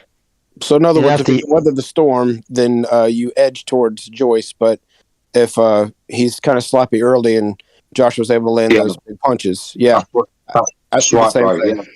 Right after you guys are going tooth and nail, now we think the same thing. Yeah, no, it's only a debate. I'll never take it personally, you, bro. We have good. I like you. We have good. That's what boxing's about. How do you think I was saying Bible verses while you were gone? Do people want to tune in and everyone being agreeing with each other, like these LDBC channels, just agreeing all the time with everyone? Oh, it's fucking boring, isn't it? You want to have debates and different opinions. Yeah. Well, I'm telling you. I don't believe that for a second. I think you guys take everything personal. Well, let's and make it controversial, man. Yeah. All right, No, let's we're do it. controversial. We're just How come passionate people about are what we cheating on believe and we Joshua get now? worked Like up. Jimmy has this fight 50-50 with Joshua. What does that tell you about Joshua? Former heavyweight champion, and all of a sudden he's in a 50-50 fight with Joey Joyce. How is that? Well, because he's undefeated, right, Joyce still, and he's tough as nails. I was starting to take a shot, but now here's the downfall for him, like you said, going after fighting Usyk, it's gonna be like a mannequin in there. Think about the movement difference, how hard it was for Joshua. And Joshua, remember, he wasn't gonna when. You'd see so many opportunities as fans were watching, like, oh, Jesus, you could have laid it to him there. But it's not like the same as when you're in there, and sometimes it's just a couple inches, all it takes. And you know from hitting the bag, you know where your sweet spot, your wheelhouse is. And Usyk is the type of fighter like Lomachenko, they learn that timing and the space and where to stand to be safe. And it's so hard to time guys like that. And so from fighting that, it'll just be, can he take his shots? Because I think, you know what I mean? Yeah, be like fighting a mannequin. That's the thing. I mean, Usyk was all feinting and pivoting and footwork, where Joyce is just it's very robotic, strolling forward, spur on with his chin in the air. And I just don't think you can do that with Joshua early on. But if he can ride the storm, then I see Joyce coming on strong in the latter rounds and winning that. I do. I really do.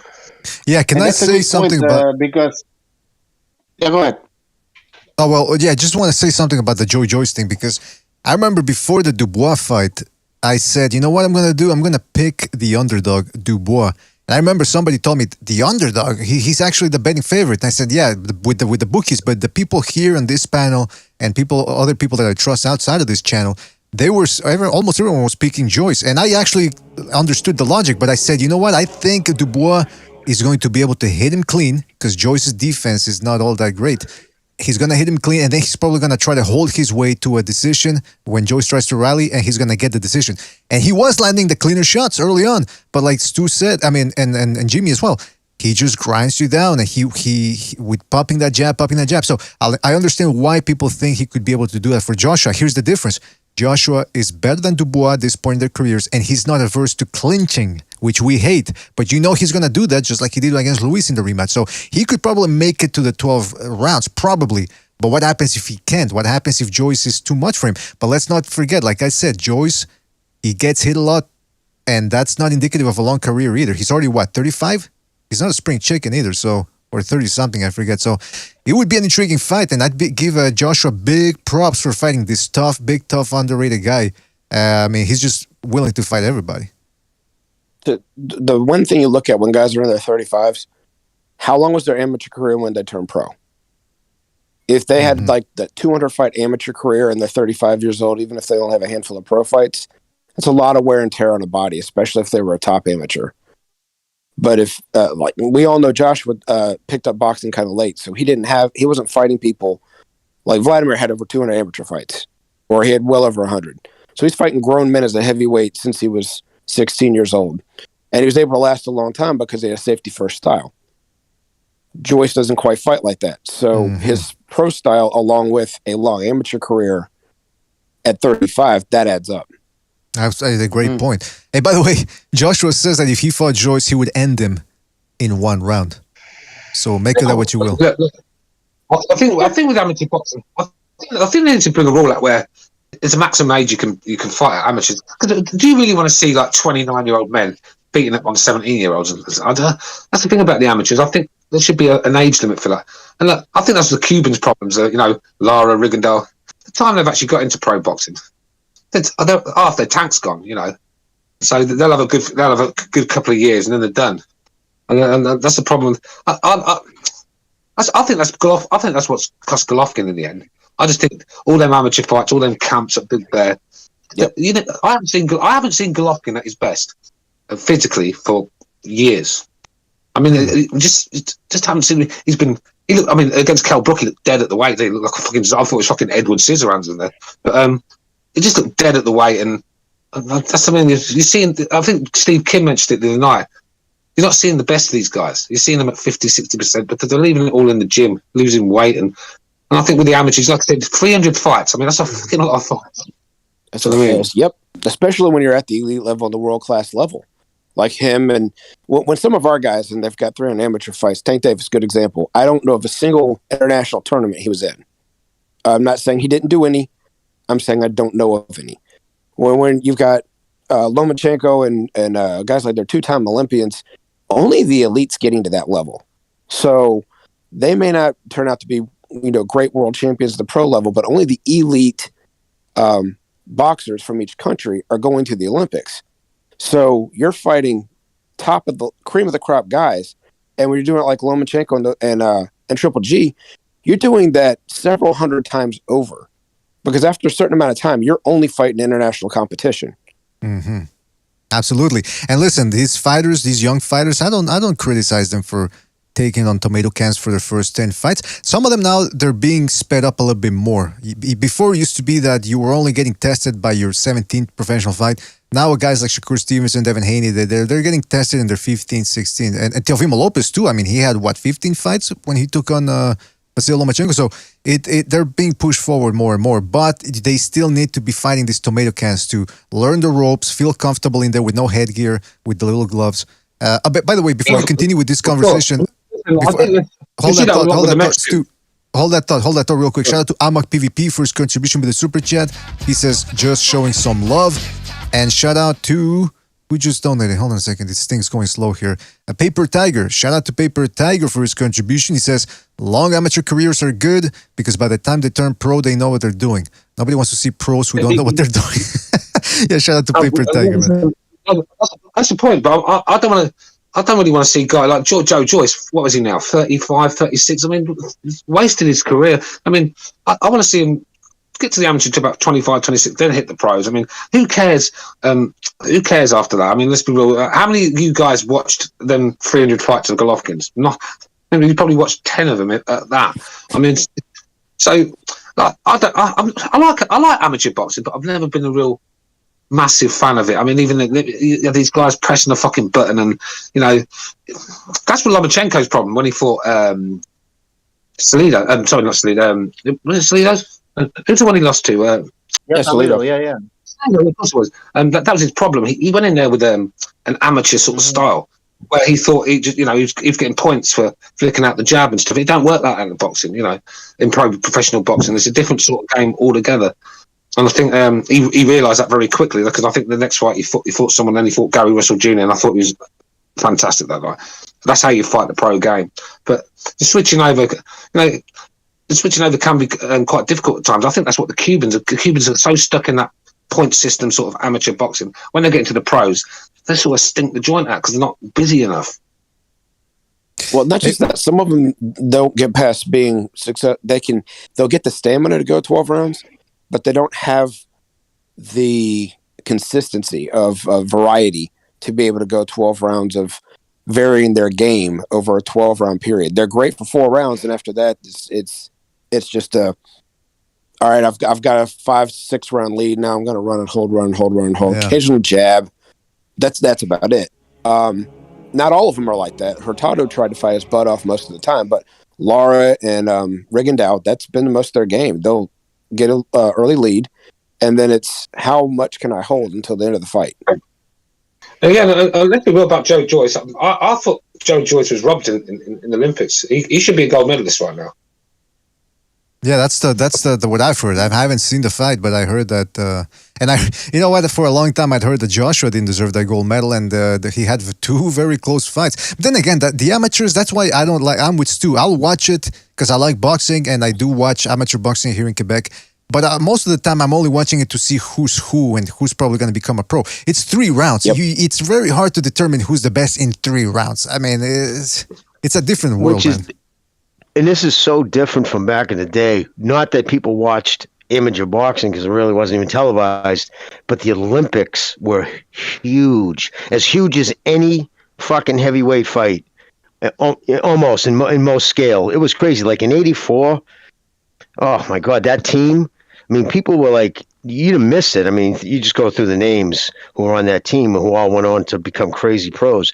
But it was because it was like, okay, who's coming in? Because you knew because America almost always gold medaled, at least had medalists, and you knew who was coming in, and it was it's changed so much. The emphasis isn't on amateur boxing like it used to be, and it has so many different reasons, more sports, socioeconomical reasons, all kinds that boxing's taken it in the chin over the last few decades, but that's a whole different the funny show. thing about that, though, Jimmy, is from 80 to 88,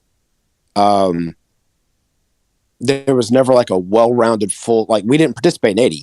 So we don't know. Donald Curry might have been a gold medalist and he might not have. He was projected to be because he was one of the best at that time, but we didn't participate.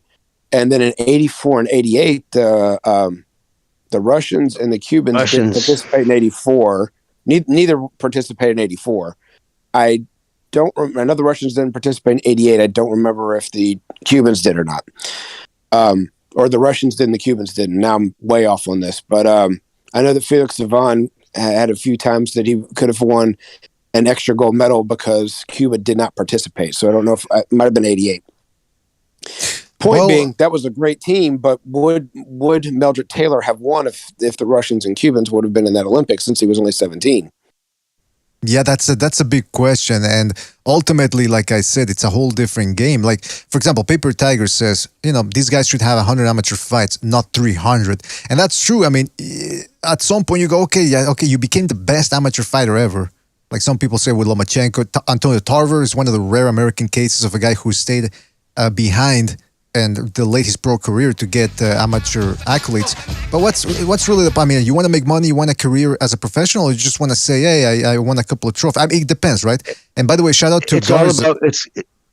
Sorry, I was going to say, it's just about culture, dude. Eastern European countries, especially Eastern Europe, the Eastern Bloc countries, national pride was big. So that's why the Olympics is still big there. But sorry, BD, finish what you're saying. He's got to read super chat.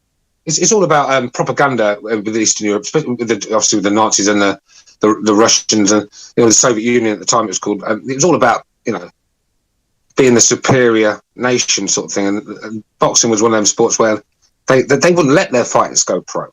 You're talking about a country that didn't let anyone leave. Never mind turn pro. And it was a different sort of culture where the Mexicans. I mean, they don't even entertain amateurs. I mean, look, that's why Munguia's got like 40 fights. He's like 20 on. I mean, same with Canelo. I mean, I don't mind that, because they're learning on the job. They don't really go and see. The Mexicans are starting pro at 15 years old. Some of them. I mean, fucking hell, that takes some balls. I'll tell you. Fighting grown-ass men at 15. Yeah, man. So yeah, I don't mind them sort of. That's why you see a lot of them, like Munguia, still learning on the job. I mean, Canelo took about 40 odd fights before he started to exactly, really, yeah. really I mean, and that's the difference, right? Like the Eastern Europeans, it used to be stay in the amateurs as long as you can. Although now that's changing, but that was the way for about 40 years. In Mexico, it was completely different. It's like, hey, you gotta eat, you gotta fight to eat. Pretend you're 18 years old, even though you're 15, and go in there the professional ranks, and it's a sink or swim. That's the way it's always been there in Mexico. Hey, let's go real quick to the phone lines here. Somebody's calling in. Let's go to 661. You're on the air. 661. What's on your mind? Can you hear me, BDA? Yes, indeed, Fighter Spirit. I can hear you loud and clear. What's on your mind, man? All right, I just want to have to call back a few times because it was a little clicky. I just wanted to say Charlo is like kind of like Campos. Remember Campos, who randomly called me out on your show for no reason, but like a bitch didn't show up to the panel? A typical coward-ass bitch like Campos. Campos, if you're listening, keep my name out your mouth, you fucking chunty-ass Mexican. Oh, hating wait a minute. ass bitch, just because he knows who I am. He went to my channel and he decided to be a little bitch that he is, like his mom and dad. It runs all in his genetics. Fucking whole ass racist Mexican. Are you saying he's not a true native? Are you saying he's not a true native? Is that what you're trying to get at here? He's just a racist bitch. Decided to call me out because he's racist. He doesn't like hip hop music. He's one of those type of dudes that will see me and the way I talk and be like, oh, he wants to be black. He's just a chunty, racist, faggot-ass Mexican. No, wait. The F word, I've told you before. My bad. Yeah. Damn, my bad. Now, well, listen, I mean, hopefully on Friday he shows up. And no, don't worry. I mean, listen, the second time I've told you. But hopefully he shows up on Friday, man, because he wants a piece of you. He wants a piece of your smooth ass, if you don't mind me saying so. He's a racist. That's all he is. Well, anything else that's on your mind, Fighter Spirit, or you just want to talk about Campos Vasquez? Well, he's the one who singled me out because he decided to do that just because, like I said, he went on my channel. He had something personal against me, like a bitch. So since he wanted to single me out, fuck him. Oh, well, wait a minute. That type of language. By the way, you have ever since you started calling. You started calling when Stu wasn't on. You want to introduce yourself to Stu so he knows who you are? Oh yeah, I know Stu. I'm a fan of Stu. Oh, fantastic! There you go. Thank you, bro. Yeah. What's your name? Who's this? So I know for future. What's his name? This is the Fighter Spirit. He's got a channel. I'll give you the link, and you'll learn all about Fighter Spirit. I'll check him out, man. Definitely. All right, fantastic. All right, listen, Fighter Spirit. Anything else you want to say before we move on? That's it. It's a little bit choppy. That's all I wanted to say. All right, take it easy. Peace and love. Peace and love. There you go. Yeah, after dropping the word fag, he says just peace and love. All right.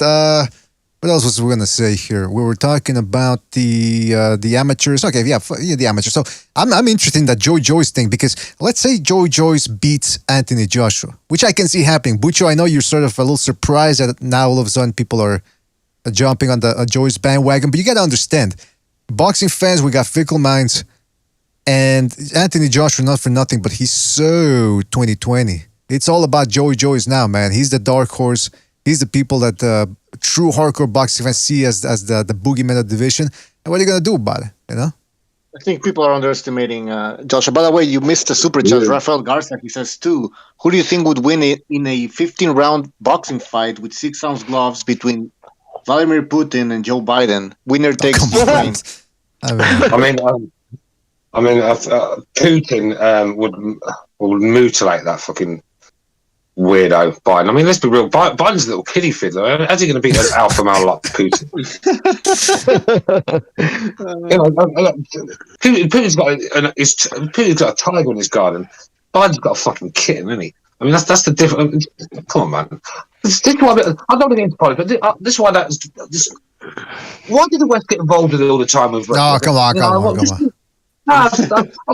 I don't even want to get involved with democracy around the world. Now my petrol's going up. But now, because of this, now my petrol's going up.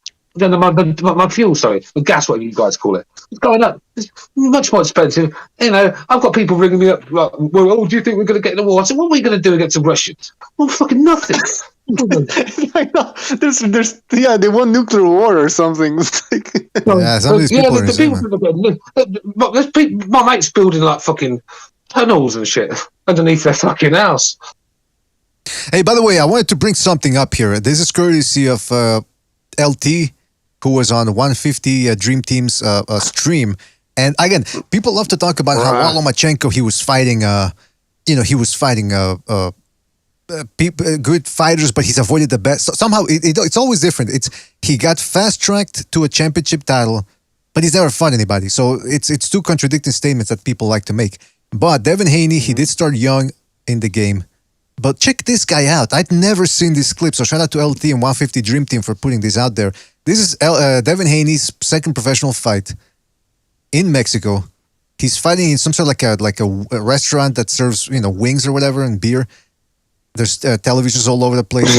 And check this guy out, man. I'm sharing the screen with you guys, so hopefully you can see it here. He's fighting a guy that's making him look like Kareem Abdul-Jabbar in there. Look at that. That's his second professional fight. So Salido and Lomachenko's fighting Salido in his second professional fight, and people laugh at him for losing a close fight. Meanwhile, Haney's fighting this midget here. He's fighting the Mexican Beetlejuice. Look at that. It looks like they've got him from some taco store that they've just dragged him out of the taco store.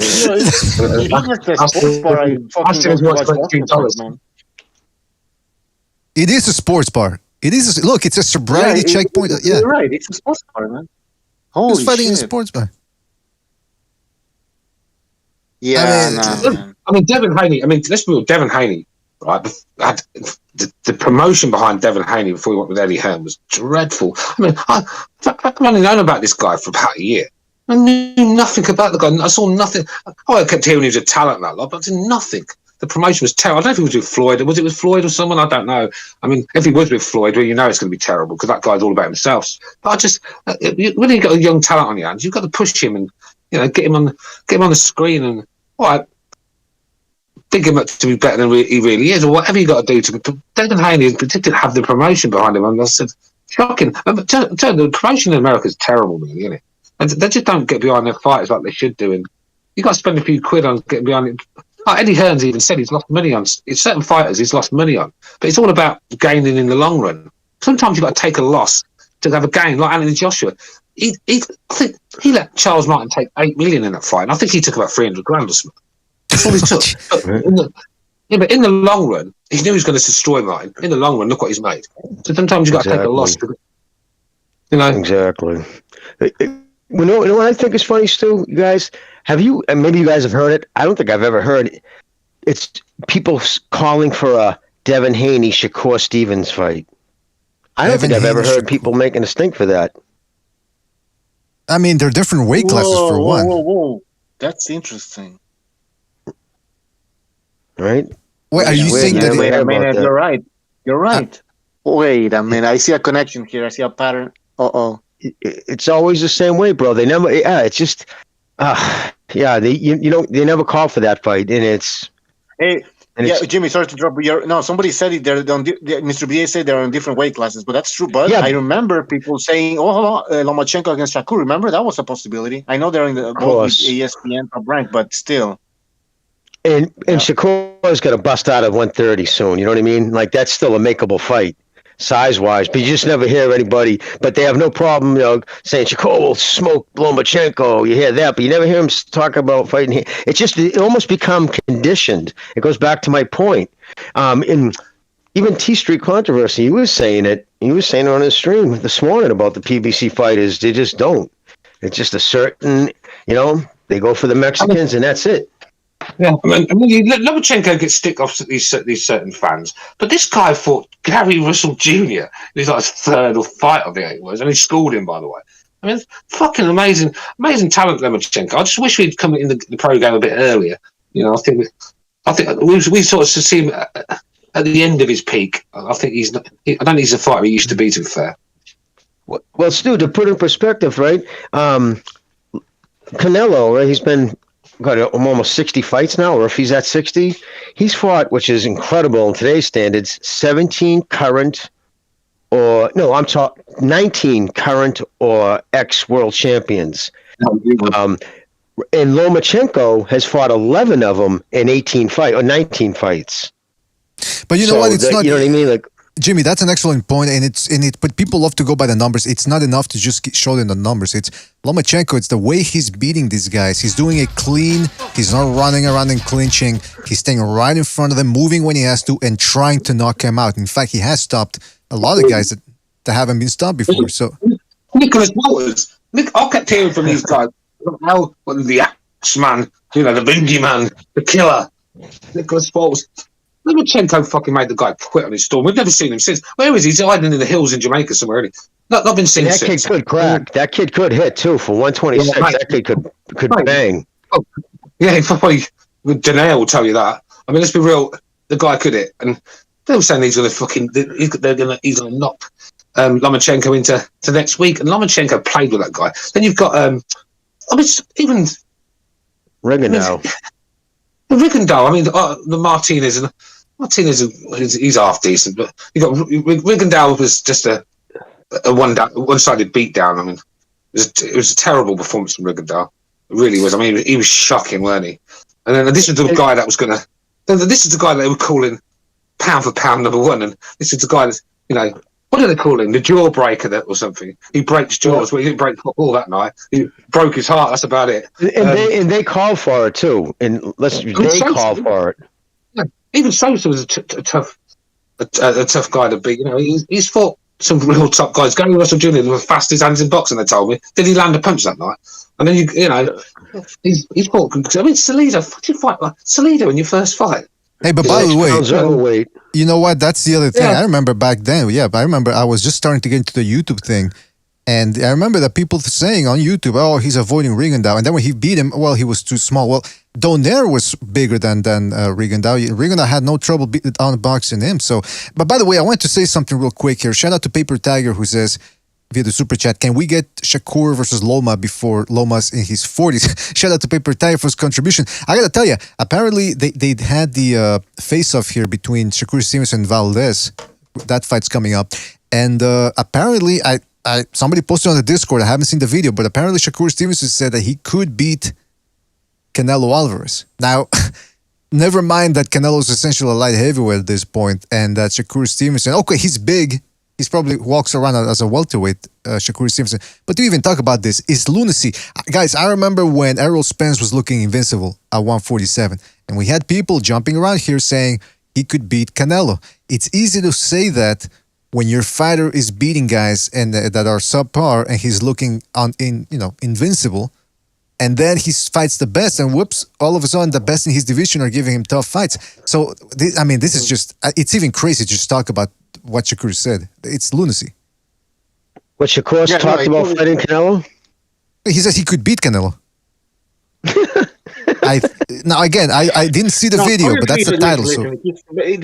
This has to do with what? Either jealousy or just he wants attention. Which one is it? I think it's the kid on the top of the mountain. Everybody's always trying to take a. It's hard to be king. It's even harder to hold on to your crown. Everybody wants to take a swing at you, whether it's verbal or not. I mean, look, you got fucking Ward, who've been retired 4 years, running his mouth about Canelo. It is what it is, man. It's a fucking sport's always been kind of based in jealousy, and a lot of people get jealous and they see the numbers he does. Now, again, this could be, I didn't see the video. I'm just going by the title because I can't watch the video right now. I don't know if he's saying that he would beat Canelo just, if they were in the same weight class or skill for skill, but he's got Valdez to take care of. And although he is a favorite going in there against Valdez, one thing Valdez can do is crack, and it's never a sure thing. A win is never a sure thing when you're stepping in with a guy like that. So he's got enough on his plate right now without him. We don't even know if he can. We don't know if the kid can catch. I know he doesn't like to get hit. I mean, remember the stink he made about the mouse in his eye, raising his hand. He's still looking at the camera. So we don't know. You know what I mean? The jury's still. I haven't seen this kid take a big shot on the button. Have you? From a puncher like Valdez? Nakatil is the closest thing to a puncher he's fought. And like you said, he said after the fight, look, I got hit a little. I didn't like it. And so I'll look better next time. Now, I remember when we had that discussion, some people were saying, well, of course, nobody likes to get hit. That's not quite true. Some guys enjoy the contact. And again, they're not necessarily fighting like Arturo Gatti in there, but they don't mind getting hit is what we're trying to get at here. That was the difference with Shakur nobody Stevenson. likes to get hit. But, a boxer shouldn't be saying that. Like, exactly. If you really don't like to get hit, you can be boxing. And that's the thing, though. It's when you have a guy like Stevenson, Bucho, when you have a guy like Stevenson who barely gets hit, and he's used to fighting these 3-rounders as an amateur, running around people all the time. Now if he gets into the professional ranks, he's going to run into some guys that are going to keep pressuring. Like, for example, the Joed Gonzalez win. It was a clear win for Shakur Stevenson. But in the late rounds, he started holding quite a bit indeed, I may say. So what happens if he fights somebody that's much better than Joed Gonzalez? And there's a lot of guys out there that are better than Joed Gonzalez. How's he going to react? Is he going to turn into a clincher? Because right now, people still, like I said, fickle minds. People still remember the Jermall Herring fight. As I showed in that video, Jermall Herring, older, and he seemed to be already going in there with the mentality of, well, I can't outbox this kid. I'm going to try to slug it out with him. And as soon as that didn't work, he just gave up and just became a punching bag. Don't get me wrong. Shakur Stevenson is a very good talent, and it's going to be hard to catch him. But this thing of him saying, I don't like to get hit, and then him getting into fights with women outside of the 7-Eleven, I don't know. It's usually the way you act outside the ring sometimes is indicative of how you will act inside. That's all I'm saying. That's all. Well, it usually shows you can't control your emotions, too. Well, remember, he was bawling after the Olympics, too. Remember that? Yeah, I remember hearing about that. Yeah, so, yeah, it's just a lost art, man. Like, a lot of things people used to actually act like, not like wobble, like, oh, I'm going to go down, but they would act like the semi-hurt. When's the last time we've seen anybody fake their hurt to have somebody jump in to take them out, to try to catch them? That used to be a tactic back in the day. So many things, but if you look at the old tapes, they're just different. Guys just fight different. It's just they don't fight enough, and their timing isn't the same. And especially right now, it's just Stevenson. If he continues to fight once, twice a year, what he has and ability will continually dull. What he has and what he brings to the table has to be refined and constantly used to be that style of fighter. Yep, absolutely, man. And right now, let's not forget, Jimmy, he's got a size advantage. He's a big dude. I mean, you've seen him next to Terence Crawford. He looks about the same. Sometimes even depending on the angle, he looks bigger. So he's the quicker guy, he's the bigger guy, but what happens when he fights somebody that's, can take away that speed or that strength advantage? What's going to happen then? Is he going to turn into a clincher like he did against Nakatila? I mean, sorry, a non-puncher? We're going to see what Valdez, right? How he reacts to shots. Mm-hmm. You'll be able to tell, put it this way, when he gets caught, what his first initial instinct is to do. If he just reaches out and grabs, and that's pretty much an indicator how he's going to handle it. I don't think he's the type who's going to smack his glove together and start going toe to toe. Yeah, and am I crazy in demanding that I want to see Shakur Stevenson really do something that no one else has done against Valdez? Because we've seen Mariaga give Valdez a very tough fight. Janisa Cervina gave him a very tough fight. What's his name? Conceição. A lot of people feel he won that fight. So is it me or does Stevenson really need to do something impressive against Valdez to be considered the real deal? I think so, because he's going to need to try and live up to some of this hype we've been giving him. We as the boxing public as a whole, he has his detractors. But there's people out there that want to see him become like the next pound-for-pound fighter. Well, the best way to do that, especially if you're going to move up to lightweight after this, where there's multiple prima donna personalities and potential star power, you have to separate yourself. So you're fighting a two-division undefeated champion. You're a two-division undefeated champion. This is a cement fight. Somebody's always got to go. The best way to do it is not just to put on a clinic, but if you've got him late, if you can feel him starting to fade, like what Jimmy said, when you're in close and you can feel him breathing heavy, if you feel that, and you feel that spirit start to break, put the pressure on. And when the pressure doesn't mean come forward and risk everything and be careless, it means when you get those angles, instead of just throwing one check left hand because he's a southpaw, throw two or three, almost like you're switching stances and you're throwing the power punch as a flurry hook. Throw two or three, and then start to put those punches together, going from the body to the head, and make those combinations to where it's overwhelming him to where he's not going to quit, but it'll be easier to stop him. The fight back might drain because you're too much for him, and he realizes he's in over his head. That's what Stevenson needs to do. Can he do it? I don't know. And is he going to be one last thing? Is he going to be able to hurt him with the fact that we now know that Valdez is having trouble making weight, or he has before? He may be naturally bigger. Are you going to have the punch to sway him like that? These are questions that need to be asked. Yeah, and I just want to add to this that this is a big fight. I don't know. Is it a pay-per-view? No, it's a regular pay-per-view. I mean, sorry, it's regular ESPN, I believe. It's a big fight. U.S. versus Mexico. It's a rivalry, you could say. So it's a big fight for both of them. But this could be a fight that launches Shakur Stevenson's career to the next level. So yeah, he needs to put on a good performance and make it exciting. He cannot make the same mistake that Terence Crawford did when he was fought in his first pay-per-view against Postal, because I think that was very bad for his career, because that fight was one of the most boring fights I've ever seen. So Shakur really needs to make an impression in this fight. That's right. Now, I don't like how we're guy. I'm sorry, BDA. Go ahead. I first of all, I don't like how we're referring to these guys in their first name. We sound like Max Kellerman. But yeah, go ahead, Chief. Okay, well, Valdez, then it's going to launch either one of them, because Valdez has got a little bit of that Hispanic background to him. So if he beats an African-American fighter and is undefeated two-division champion, he goes up to lightweight, because let's face it, he's not far from lightweight.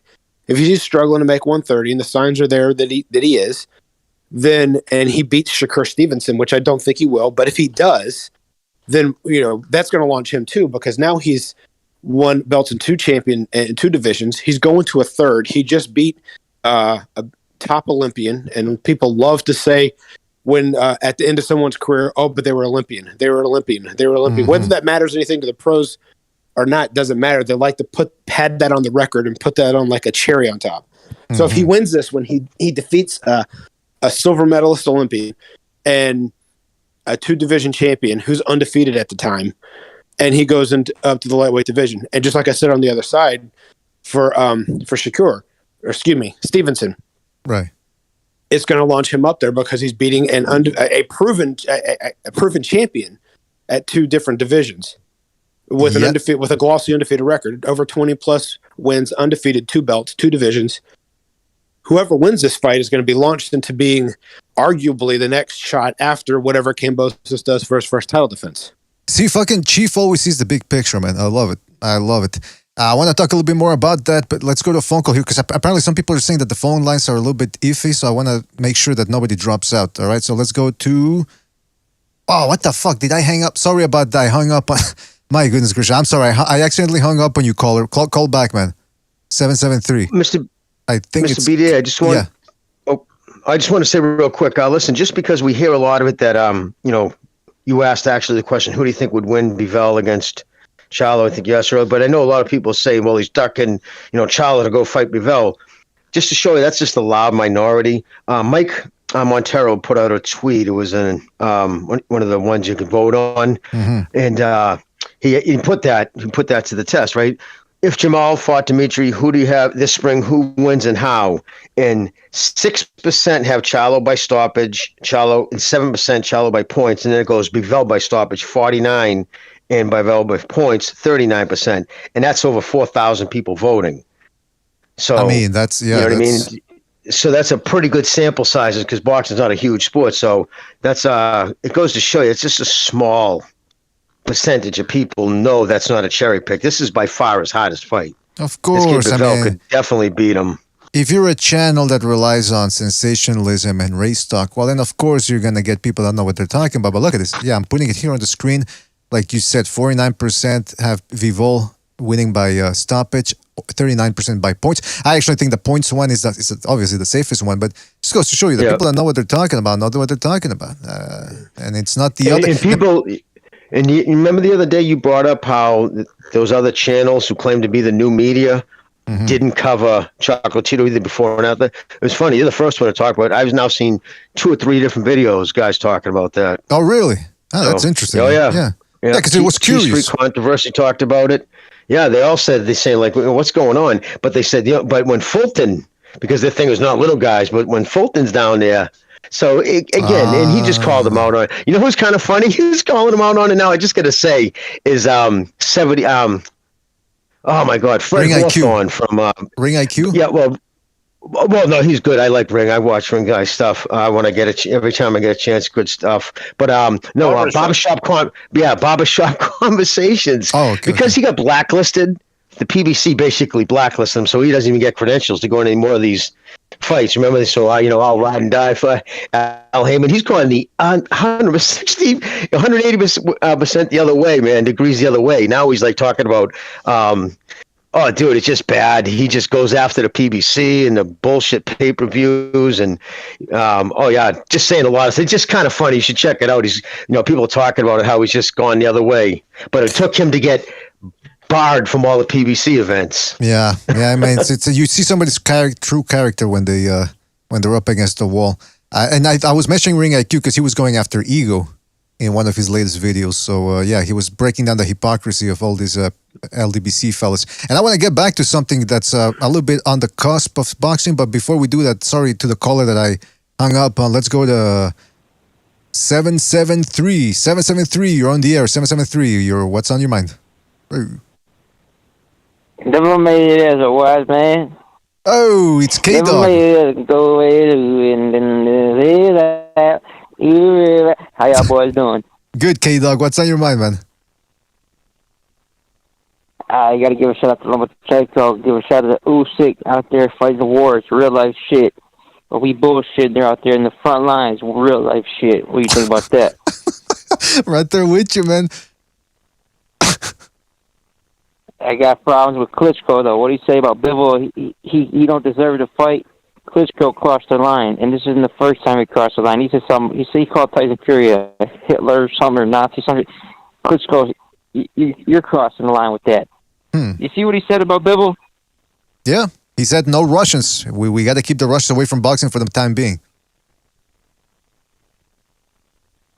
That's bullshit. He should be ashamed of himself. I agree with you 100%. You know what's going on with that shit? You know what's going on with this? This is the USA proxy war. And this is coming from Poland. I'm fully on board because Poland's siding with Ukraine. Okay. You know where my loyalty lies, but there's some serious shenanigans going on, and I don't like the way it's unfolding. But I'll tell you this: for Klitschko to come out and say that, bullshit. But I got respect for Usyk, got respect for Lomachenko going out there, and that's my call for the day. Hey, no, wait a minute. No, Kevin, before you go, don't go. I got a question for you. What's that? I got a question for you, K-Dog. If with Klitschko, is it on site? If you ever see him in person, is that what's going on with the polls now? Oh, no. I don't want no problems with the big man. What the fuck are you talking about? Man? All right, well, listen, K-Dog, thank you for your call, man, and yeah. Yes, sir. As far as that Poland and Ukraine, you see they're neck and neck, man. They're thick as thieves right now, sticking together against the big bad Russian boogeyman. Well, listen, we'll keep an eye on no them, man. surprise there. All right. Well, listen, Kevin, thank you for your call. Call back next time, man. Don't stay away too long. All right, take it easy, man. I was going to say, too, I agree with Kevin on that about it's bullshit. That's like some goofy fucking version of cancel culture. Like all these people, even the guy, what's his name? Fucking guy on Twitter, Rick Glacier, tweeted out that he's going forward. He's not going to deal with any more Russians until this is over. Like he said, the way he gave up Chinese food because of COVID. He actually said that. And it's like, really? I mean, it's just an empty platitudes. It doesn't. What do you think you help? What is all of a sudden? Wait a minute, Bivol, there's a sanctioning body isn't working with Bivol. All right, man, wind it up. Pull those troops back. You know what I mean? Come on. Yeah, well, listen, I don't want to get too much into this, because it's not boxing. Well, I mean, it's somewhat related to boxing. Well, it's related, yeah, because it's actual boxing people doing it. That's the only reason I'm bringing it up. And it's empty, dude. You're going to punish a fighter for some despot president that he doesn't even vote for? And it's like you said, it's just too, ridiculous. There was a tweet that was making the rounds, and they said, apparently now the U.S. is restricting Netflix, Pornhub, and a bunch of other products to Russia, or from Russia, rather. And he said, I think the Russians are not going to be the healthiest people in the world. And it's true, man, because Russia said, hey, we're going to ban the petroleum or petroleum products. We're not going to sell them to you anymore. Meanwhile, fucking the United States is banning Netflix and banning cartoons, Russian cartoons, or cartoons that have Russian themes from their Disney Plus app. Yeah, it's a propaganda war. That's what it is. It's both sides have dirt on their hands, and I don't want to get in the middle of it. Fuck that. But now listen, speaking of relatively non-boxing stuff, Bucho, I gotta give you credit. Bucho is the underrated troll of the YTBC. People like to bring up other names, but Bucho, he does it in a subtle manner, and that's how you're supposed to do it. So here's what happened. Bucho posted in the community section of our channel. He posted a picture of Canelo and Devin Haney side by side when they met in the recent fight here this Saturday, the Chocolatito fight. And as you can see here, Haney had earrings, 2 rings, and a big old watch. So Bucho just pointed out all that jewelry and asked, who has more money? And boy, oh boy, did that get quite a response. 115 replies. That's more than usual from our community. And it wasn't from our community. It was there were a lot of people that I had never seen before replying. And there were the obvious answers. Why do you care? You sound jealous. Pocket watching ain't cool. Condescending answers like, I think it's cute that you care about this. And I'm thinking, well, who the fuck are you? I've never seen you before, number one. And number two, Bucho simply asked a question. Who has more money?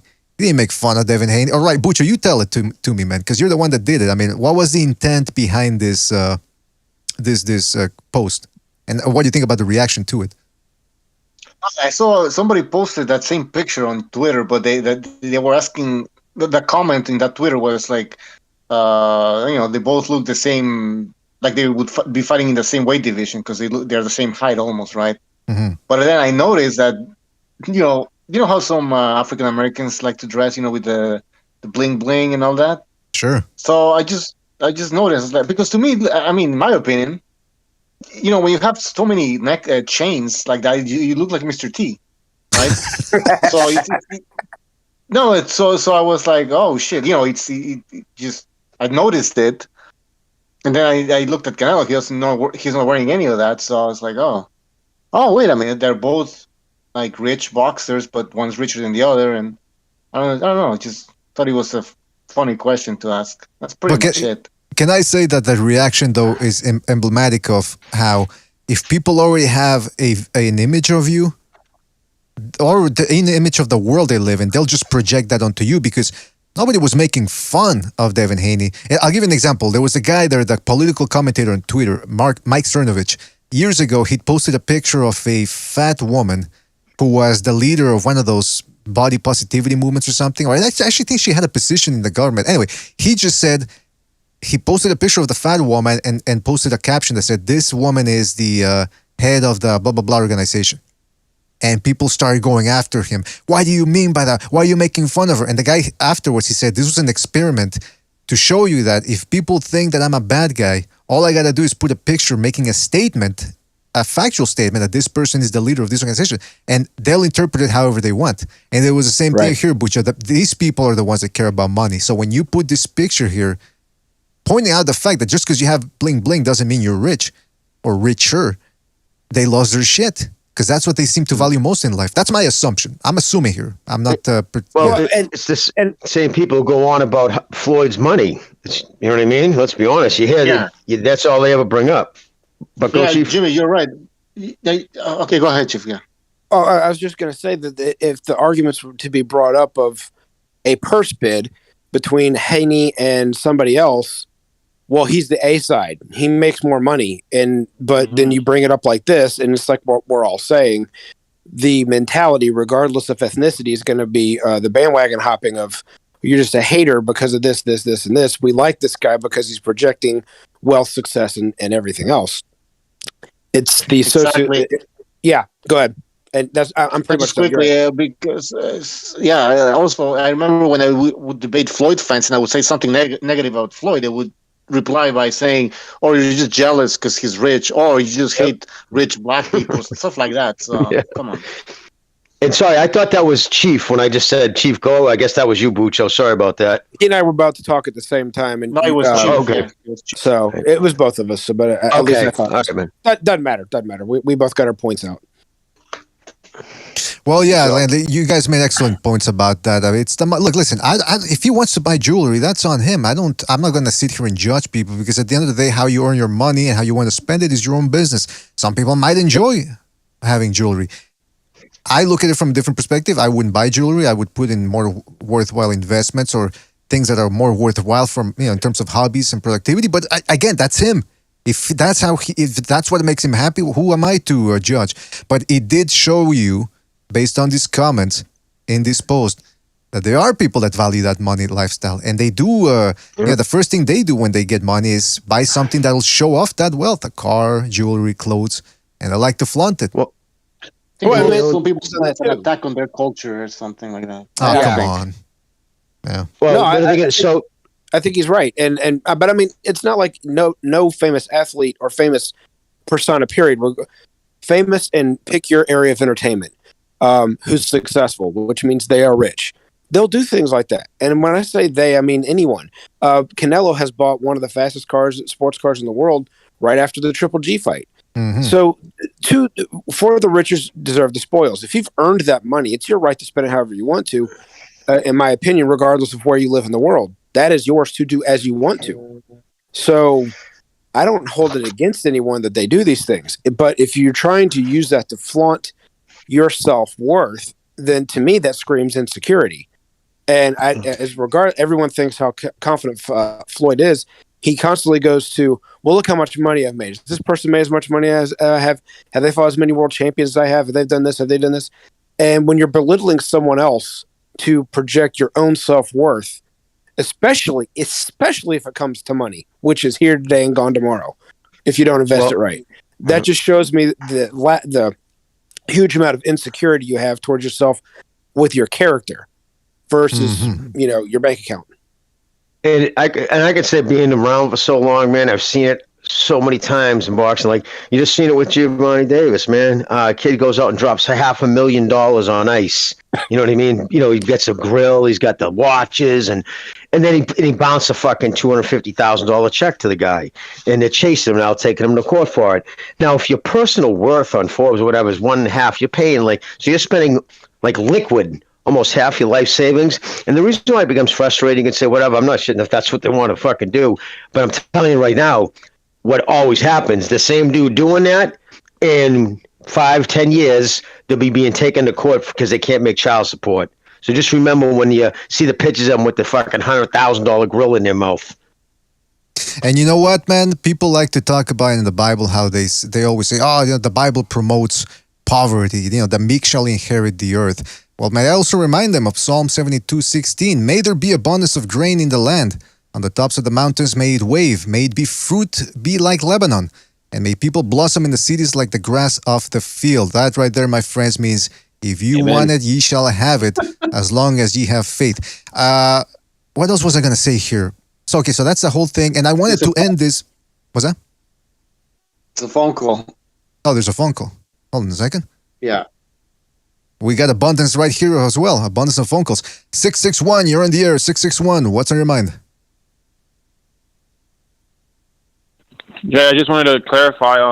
I didn't mean any disrespect towards any Mexican. My mom's Mexican, right? I was speaking of that bitch Campos directly because he caught me. Remember, he said he's a stupid ass. Remember what he said, BDA? You remember? I forget the specifics, but let's say yeah. Let's go with that. Yeah, so I just wanted to, no disrespect to any Mexican or anything. My mom's Mexican, like I said, my family, my uncles and all that. I was just talking to him directly, but that's all I wanted to say. Also, while we're on BDA, before I go, I'm looking for a cute boy, a cute bottom boy. So if anyone's interested, just look me up on YouTube. I'm a light-skinned Latino, so if you want some Latin dick in you, just hit me up. That's all, BDA. Peace and love, BDA. All right. That's Fighter Spirit looking for some dick. No, actually, he wants to be the top, I believe. It's kind of choppy. It's a little... All right. Well, listen, I think it's choppy for a reason. Make sure he never calls back again. Chop it up. Jesus. Honestly. Yeah. All right. Well, listen, we'll try to... Well, I mean, this ain't the agency. You need to call the agency for that if you want to get yourself a piece of ass. All right, man? All right. That's Fighter peace Spirit. And love, BDA. I just wanted to clarify it. Yeah, I know. Yeah, you clarified more than we needed to clarify. That more than needed clarification. That's Fighter Spirit looking for some. Yeah, that's Fighter Spirit in a couple of days. All right, that's enough of that. What the fuck? All right, listen. People in the chat are saying weirdo wacko looking for love. Yeah, that's weirdo wacko looking for love. That's the byline. That's what he writes on Craigslist. Like weirdo wacko. Imagine going on a date with Fighter. This is in the LDVC, man. Could you imagine going on a date with Fighter Spirit and the first thing he starts talking about is the lizard people and the China haters and my goodness gracious. All right, well, listen, let's redirect this back to boxing, unless you people want to talk about Fighter Spirit's preferences a little more. But Eddie Hearn said, check this one out. Juan Francisco Estrada is going to be fighting Joshua Franco, or that's the fight they want to make. And Eddie Hearn wants to make Estrada versus Franco, and on the undercard, Bam Rodriguez, Jesse Bam Rodriguez versus Sisraket Sorongvisai. It's in the works, fellas. Is Bam Rodriguez ready for this type of test? I think that's a jump. I think it's a little much. Myself, I wouldn't do that. Why? There's other guys he could fight. I mean, he wasn't even sure if he was going to stay at 115. Isn't that what ring was? That would fight would have to take place at, right? 115, yes. Yeah, so that means he's going to be campaigning. Excuse me, in a weight that probably isn't even physically. I mean, he can, but he's still. Again, the idea of boxing is to get as light as you possibly can while still keeping your power. That's just the name of the game. So I don't know. I think it'd be a little soon, unless they've seen something in Rung VSI that I don't know. Well, I think the logic here is that, and again, last week we were talking about Chocolatito and how great he looked against Martinez. and I said I would like to see him fight Cisraket Sorongvisai, because that's a very hard fight for Chocolatito. I mean, think about it. Estrada was able to move around. So Sorongvisai in the second fight, a guy like Quadros was beating him before the fight got stopped, and that was Cisraket was coming on strong late in that fight. But you need legs to beat Sorongvisai. I think Chocolatito did beat Sorongvisai, but he has to take a lot of punishment to do it. Couldn't do it in the second fight. So that's the hardest fight stylistically for Chocolatito. A guy like Bam Rodriguez against Sorongvisai, he might have a shot because he is quicker and he can move more. He's more mobile. He's young. He's got those fresh legs that the fighter spirit loves, apparently. And he could probably outmaneuver Sorongvisai. But man, if they putting him in there against Sorongvisai, that's quite a vote of confidence on young Rodriguez. A lot. That's a lot to put on a kid with 14 fights. However, Rungvisai, I don't know how to say his name, and I'm not trying to butcher it. So the Call him Charlie. Gentleman, Charlie is all right. Charlie, no, that's Vietnam. I know what you're doing. I'm not fault. Oh, sorry. So anyway, moving on. He's 35 years old. He's been through a lot of tough fights. If you want to launch a kid quickly, the right way, this is a gamble. But this is the right way to do it. You're taking on a 35-year-old guy who has not been overly active since he had his two biggest wins, and those two biggest wins were hard fights. And then, of course, he's had hard fights with Caracas and Juan Carlos Estrada. So this could be the best time to try and launch the kid off of that, and it's less dangerous than putting him in for a title shot too early. So. I'm with you guys. I think it might be a year too early. If he can still make the weight next year, that's when you go for it. But sometimes you gotta find, especially if he wants to make this an eventual Estrada fight. So you're gonna make it a doubleheader, and if Rodriguez wins, then if he can still make the weight, you put him in with Estrada. I mean, yeah, it's a big leap. But like you said, it could be genius. If they get Sorongvisai, because I'm looking at here. And by the way, fellas, I want to remind everybody, I don't use BoxRec anymore because they want people to sign up, and there's no way I'm giving another website my information. So check out champignon.info. Champignon.info. I'm going to be posting the link in the description. And here we have Sorongvisai, 35 years old. No spring chicken for a guy in this type of weight division. And his last fight was on last year.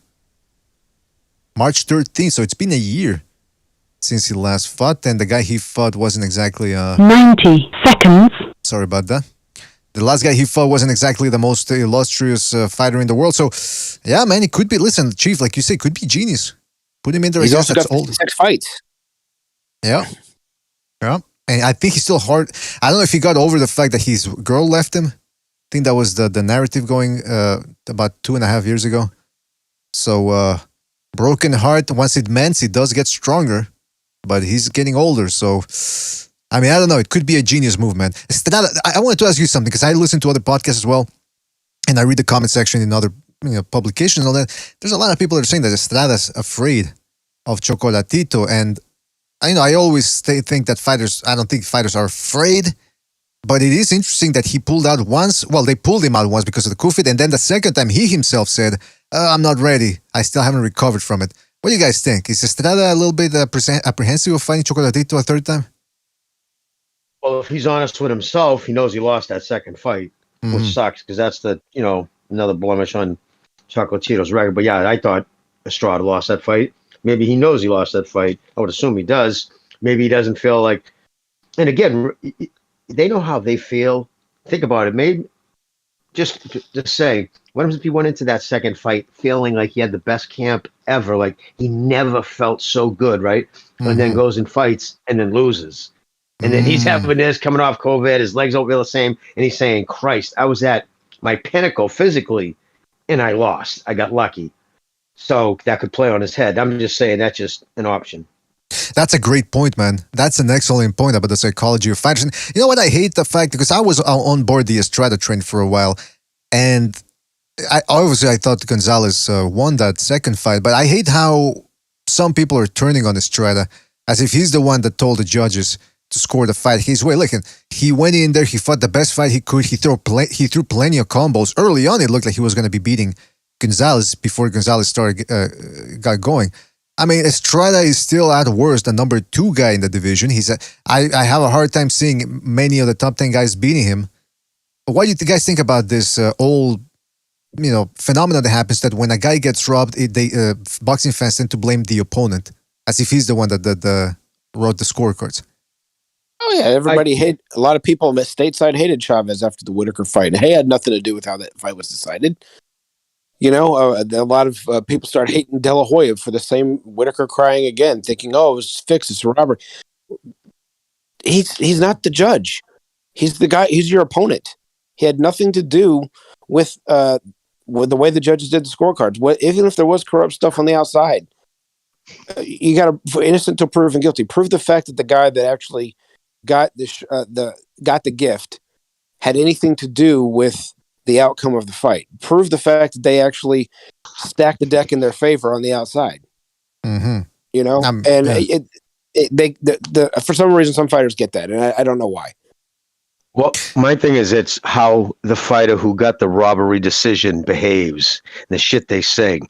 Like, remember Ward famously said, after it was a robbery one day, he said, "It's just all about the makeup. I know personally, if I want a gift decision, I wouldn't celebrate it, and I would run it back, and I would admit it."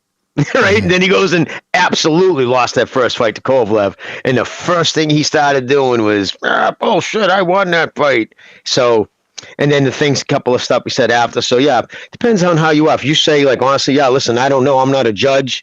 I'm willing to give it, people think I lost. Let's run it back right away. You know what I mean? And then what can you say about the guy, to Chief's point? What did he do? But if he's over there, what Tio does, and acted like that, not saying that Tio got a robbery, I'm just saying, no need for a rematch, which to me is really rank because it was on a wire. And now throughout history, when a fight's that close, and it was close, scored it by 1 round, like most people, you run that shit back. And the only running he did was the fuck out away from Lomachenko. Yeah. And then the excuses he gave. Well, I know if they would have won, they wouldn't have given me a rematch. How do you know? It's like, it was just, it was bizarre, that whole thing, and it's interesting how it ended last year. In regards to Andrew Ward, because again, I was listening to other podcasts as well, and a lot of people were shitting on Triple G. One thing I never liked about Andrew Ward, and again, I've said it before, that you do what you got to do to win mentality, which involves cheating. Andrew Ward's the type of guy that you saw what he did to Kessler. He's not averse to clinching a lot, headbutting. You got to wonder how that Kessler fight would have gone had he not been allowed to clinch and headbutt. And then on top of that, there's rumors that he himself said, I know about other fighters. Like, he's got spies in people's gyms. And this is something that's been done before by other fighters. I never really liked that, man. I think if you think you're better than the other guy, show it. You want to fight the other guy at 100%. These fighters that go around sneaking around and picking out guys' weaknesses or saying, okay, now I want to fight him because I know he's having trouble making weight. Then you're not beating the best guy that you could be beating. You're beating somebody that's handicapped. So it just goes to show you who's who.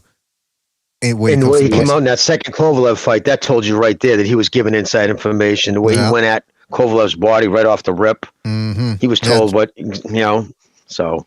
John David Jackson.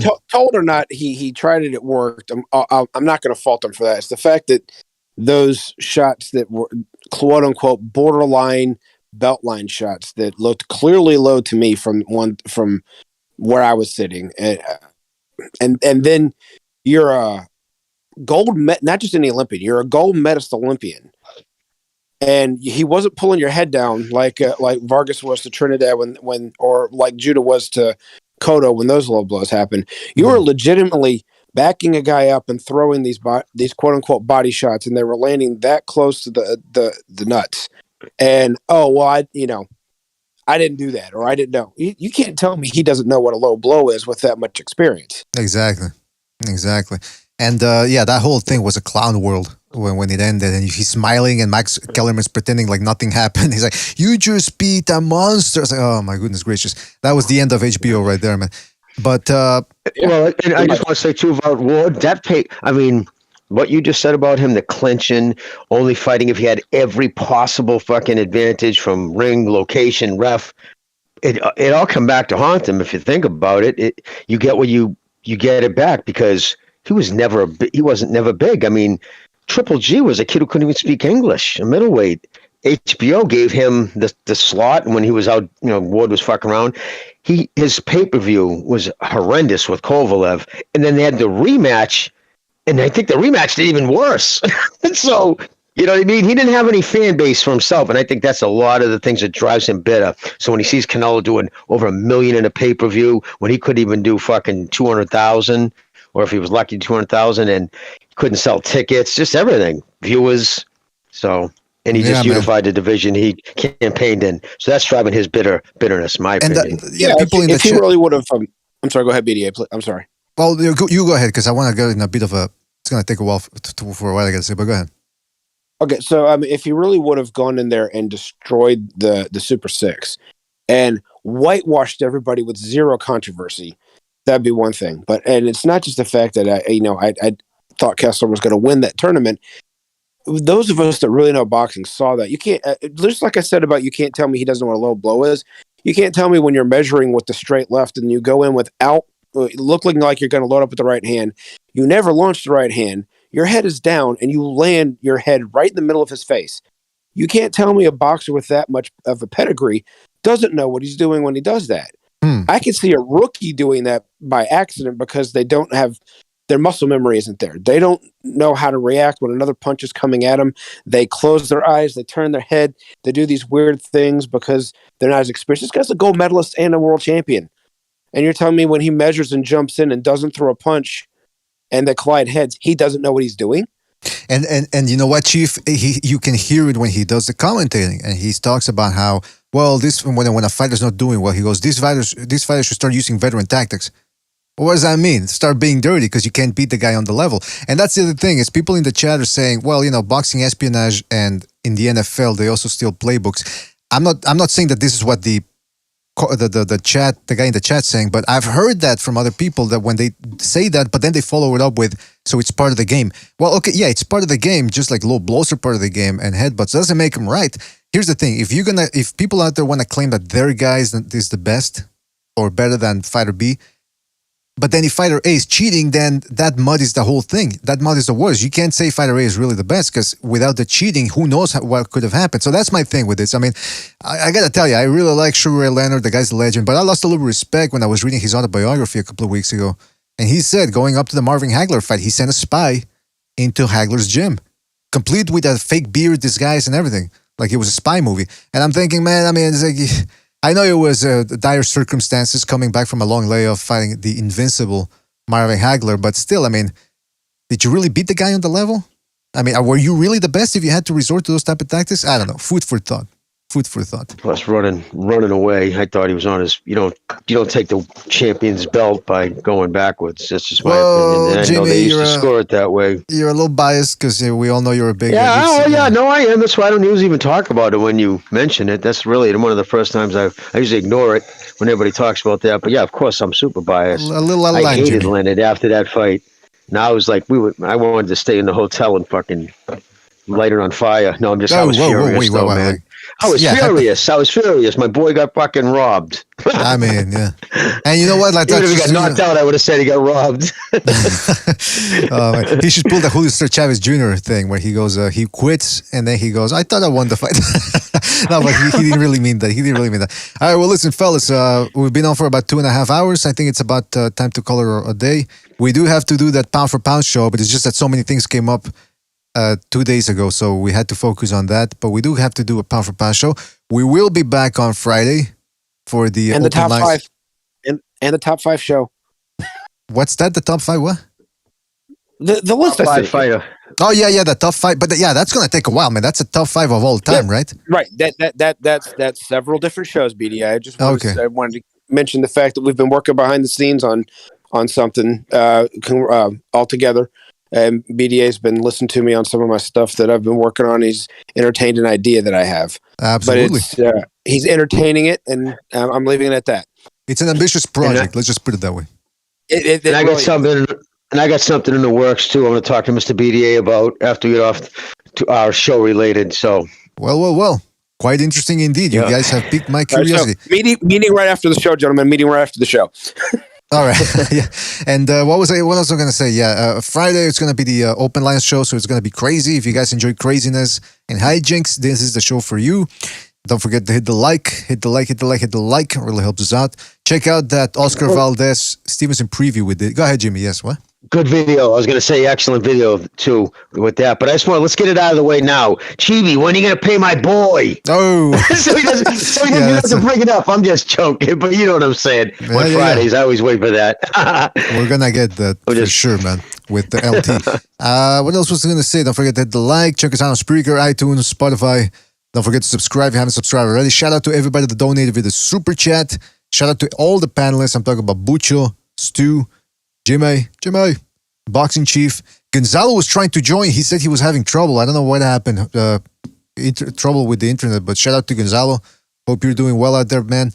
And that's about it, fellas. Take care out there. Don't let the bed bugs bite. And it's Saturday. There's boxing. Conlan versus the guy that beat Zucan. I'm forgetting the names now. It's late here. But yeah, man, catch that fight over there on the Zone via the UK. I think it's an intriguing fight. Take it easy, fellas. Thanks for watching. Catch you on the next one. I'm disappointed in every one of you. I'm sorry, I don't mean to offend